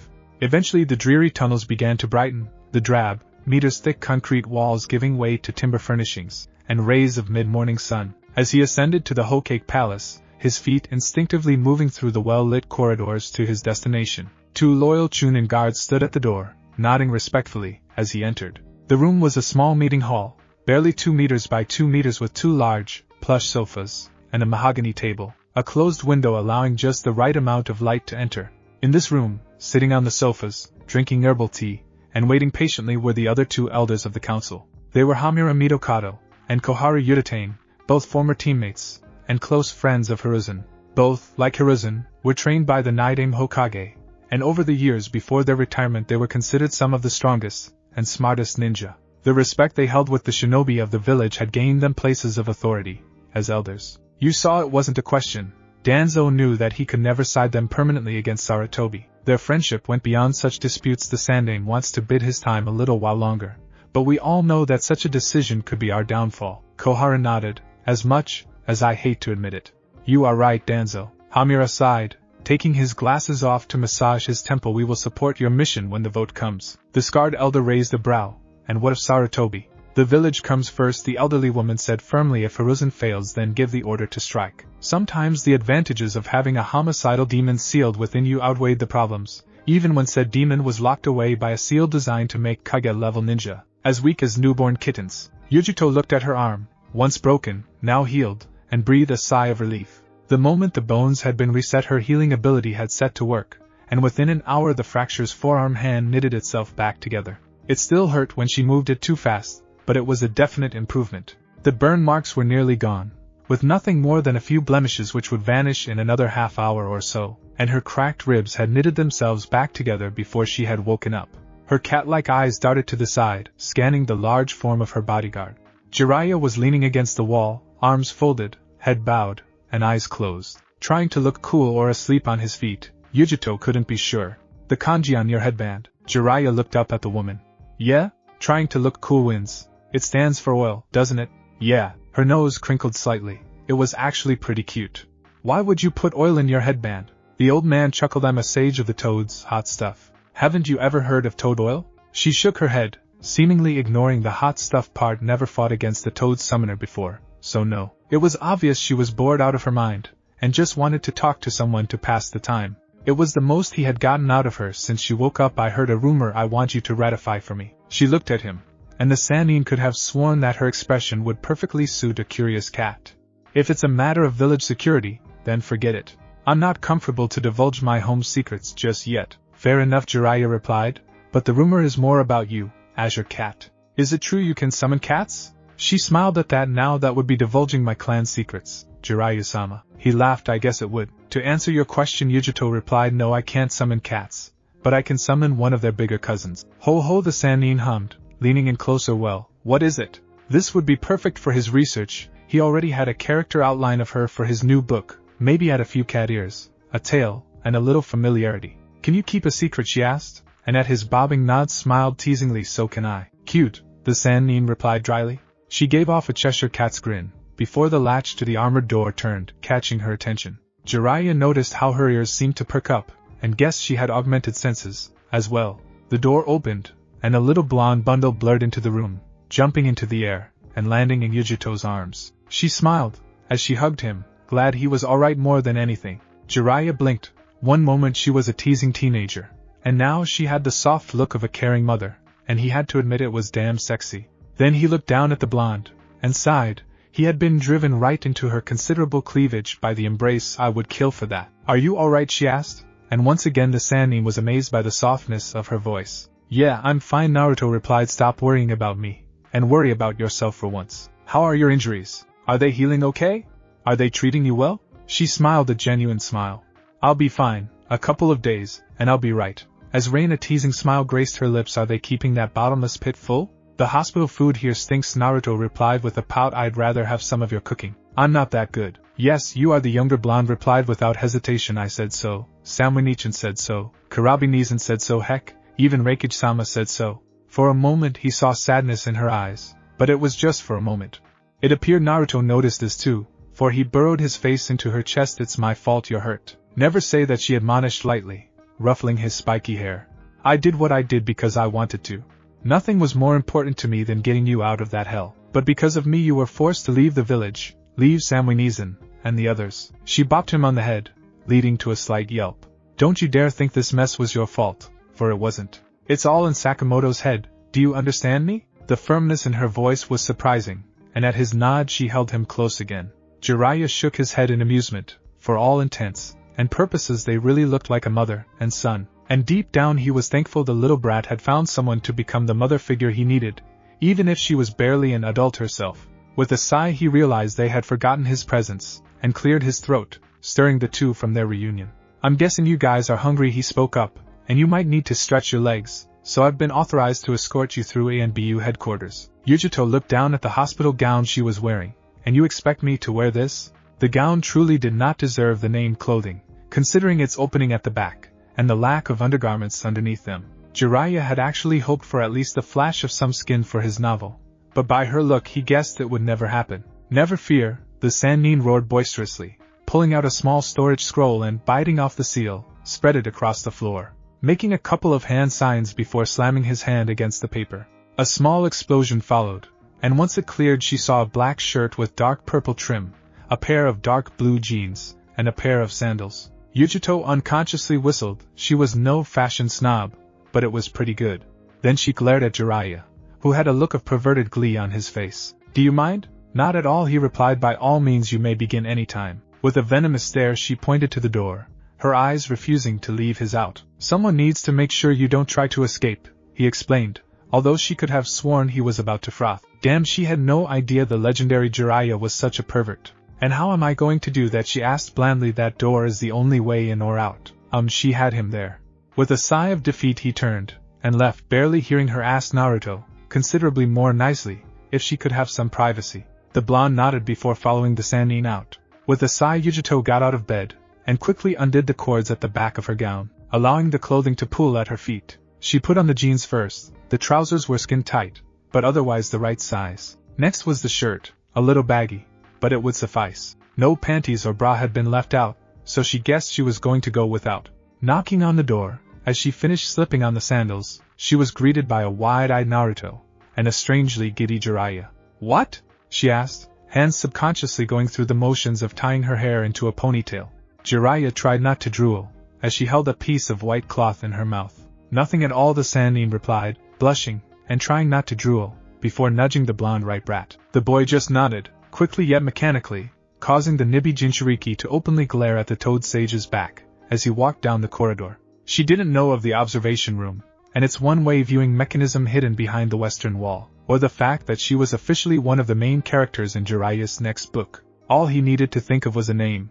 How about Yukiko? Norimasa Sakamoto was considered by many to be one of the smartest individuals in Kumogakure. He was a man who prided himself on his patience and willingness to adapt to any situation or scenario. It was the reason why he was still alive at the age of 68, while many of his comrades and rivals had perished on the field of battle. But Norimasa Sakamoto was also a man who did not like to have his well-laid plans derailed from under him, not when he was so close to reaching his target. He had put so much work into gaining a Jinchuriki, bribing, blackmailing, and sweet-talking clan leaders and elders to vote his way. He had even made sure that the brat's conditioning through normal methods be sabotaged. And for what? The Nico bitch had derailed everything. All his plans turned to ash because she had suddenly grown a conscience. What was worse was that the Raikage waited until the pursuit team returned before marking her as a nuke, and the bumbling fools had failed miserably, despite his subtle attempts to try and gain the council's vote in sending half the Hunter Corps into the Land of Fire to look for the renegade, and her charge the Raikage had quickly shut it down. Sending half the corps into Hai no Kuni would provoke both Konoha and the armies of the Fire Daimyo into declaring open war, and Kumo was not ready to face the sleeping giant which was Hai no Kuni. Sakamoto had capitulated after hearing this, calming down, and reminding himself that although the loss of both Jinchuriki was a massive blow, war with their leaf rivals would make the blow fatal. He needed to find another way to drag the whore and the little bastard back to Kumo. But how? Using Kumo shinobi was immediately out of the question. Even those from his own clan would not wish to incur the Raikage's wrath if they failed. Threatening Hai no Kuni would not work either. Although the two villages weren't exactly the worst of enemies anymore, there was still a lot of residual resentment from the skirmishes and the Hyuga incident 4 years ago. Then it hit him. There was a way to do this without starting a war, and it was so simple it was almost funny. Hiring independents or nuke to retake the Kyubi, and Nibi was his only option. Even though most clans had joined a village or country by now, there were still several dozen traveler ninja clans in existence. He needed to hire a decent group, not some bunch of cast-offs who couldn't make the grade. He quickly found the ideal group, a small unit of Kiri shinobi who had recently deserted their village because of the recent civil war. He had heard of a couple of them, all either A or B rank shinobi renowned as trackers and hunters. Sakamoto had sent out one of his couriers with the contract, along with the promise that they keep the full bounty on the whore's head, plus an extra $1 million if they took the boy. Both still breathing, of course, though he would accept crippled or comatose. There was only one problem. The leader of this small group wanted a meeting with the employer. Apparently the man was fairly paranoid, and wanted to meet the client face to face rather than rely on information from a middleman. His courier's head was returned in a basket, along with a note on where to meet, a small village on the border, in 3 days' time. Excusing himself from the village was an easy dilemma, and the Raikage seemed pleased that he would be gone for a few days. He took with him a small honor guard of his fellow clansmen, all Jonin-level shinobi, and traveled to the rendezvous point. The rendezvous, Shermaine village, was a small fishing settlement located 10 kilometers from the border, and right on the beach of the Eastern Sea. It was quiet and tranquil, with a modest population of 150 by the last consensus. A small, homey bar was the exact spot, and without a word the retired Jonin walked in, flanked by 2 of his senior clansmen, both able-bodied ninja. All wore simple civilian attire, plain tunics, pants, and sandals, though each had a kunai holster under their trouser legs. They took a seat, ordered a couple of drinks, and waited. They did not have to wait long, for figures entered the bar, all hidden behind worn light gray cowls and cloaks. They saw them, and the leader, easily the largest man of the small group, took a seat across from Sakamoto. His 3 other compatriots, one of which looked like a child, walked over to the bar, and took stools, ordering a couple of drinks themselves. The man's eyes were beady, and a dark brown, the lower half of his face covered in bandages. His skin was tanned, which was odd considering that by the climate of Mizu no Kuni the people were usually pale. A large protrusion stuck out of the back of his cloak, most likely a large sword. Not surprising, considering large body-sized swords were normal equipment. It was the signature of a Kiri Jonin. "You know who I am," the man said in a low tone, his voice gritty. Sakamoto nodded. "I expected an able-bodied ninja. I did not expect to be a member of the infamous Kiri no Shinobigatana Nananinshu. The civil war in Kirigakure no Sato must be brutal if even their most powerful warriors are deserting the Mizukage." "Do you have a point, old man?" the towering shinobi asked, his voice a growl. No point," the scientist replied. "Simple curiosity is all." He reached into his tunic, and pulled out 2 small photographs, tossing them over to the Kirinin, and watched, as he caught them deftly. The man studied the pictures, and snorted disbelievingly. "A woman, and a kid," he muttered. "That woman is an S-class ninja, and the child is of great interest to us," Norimasa explained, but did not go beyond that. The hired dog didn't need to know all the details, even though the dog was more like a wolf. Where are they? Our trackers lost them after they entered Hino Kuni, was the reply. Although the reports are sketchy, we believe them to be somewhere in Konohagakure no Sato. You want me and my boys to go into one of the 5 great shinobi villages, kidnap an S-class ninja and her charge, and bring them back to you? Forgive me, Norimasa said in a conversational tone. I thought this type of mission was right up the alley for a former member of the Kirin no Shinobigatana Nananin. Perhaps I was mistaken? His quip got the needed response, and the feral growl from the man was just barely audible. Fine, we'll do this mission for you. He looked up, and Sakamoto knew that, even with the bandages, the man was smiling. 51 million Ryo isn't going to cut it though, not for such a mission. Double the reward, and you've got a deal. The retired Kumo commander frowned. I think we're done here, and made to stand. It would be such a shame if Konoha were informed that Kumo was planning an infiltration mission right into their heart, the swordsman replied nonchalantly, causing Sakamoto to stop. Stooped over the table. Might make them up their security some. You wouldn't dare, the aging elder snarl. Mirth danced in the Kirinin's eyes. Oh, but I would. See, I figure the reason you're hiring me and my boys, and not just sending in your own Hunternin teams, is because you don't want to spark an international incident if you fail. That or the Raikage doesn't know of your little backroom deals. The former swordsman leaned forward, his breath barely a whisper. Double the price, or we warn Konoha, Sakamoto snarled, before bowing his head. Very well. 80 million Ryo for the woman, 3 million for the boy. The Kirinin nodded before rising from his chair. Pleasure doing business. He was stopped by a hand, shooting up with impressive speed to grab his arm. The man turned to come face to face with the chief scientist, but knew this. If you double-cross me, I will send my entire clan out to hunt you down. And not even you, demon of the bloody mist, would be able to survive. Zabuza Momochi snatched his hand away, and turned to leave, motioning to his 3 associates, as he went. When they left, the head of the Sakamoto clan openly spat at the door. If he survives this, I will kill him for such disrespect. Omake, unintended. Most people would have this little voice in the back of their mind which would tell them right from wrong, and try to steer them in the direction of good. This was called a conscience, and sadly Jiraiya had lost his years ago. Either that or it had gone senile. When the Kumonin had forcefully pushed him out of her room so that she could change, most honorable human males would have just waited in silence. Sadly, the Toad Sage knew that the room had a viewing cell beside it, and in the name of research just had to use this golden opportunity. He walked down the corridor, fishing into his jacket for his trusty notebook and a pencil, as he opened the side door and entered the little observation chamber. It was small and dimly lit with a series of tables and viewing chairs. He looked out the viewing window and froze. If his jaw were elasticized, it would have hit the floor. Yujito had removed her hospital robe, and by God it was worth coming in for a look.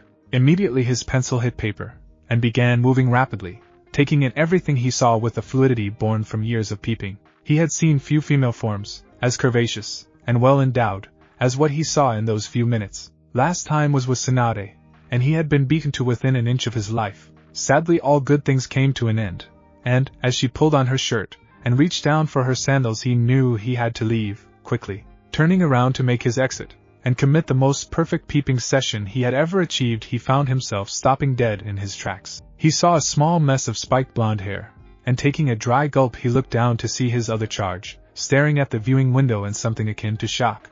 After a second of trying to wake him up, shaking him, and snapping his fingers in front of Naruto's face, the Toad Sage realized the younger blonde was in a catatonic state, and soon Jiraiya would be in a near-death state if the blonde Tsunade look-alike caught wind of this. Whether it was coincidence or not, the Nibi Jinchuriki and the slug priest looked very much alike, probably could pass off as sisters, and the sage wondered if this woman had even a fraction of his former teammate's bone-crunching strength. If she did, he was royally screwed. Naturally, he said the only thing he felt was appropriate for the situation. Oh shit. Thanks for watching my video, and make sure to check out the author of this fanfic. Link is in the description. See you next time. Till then, sayonara.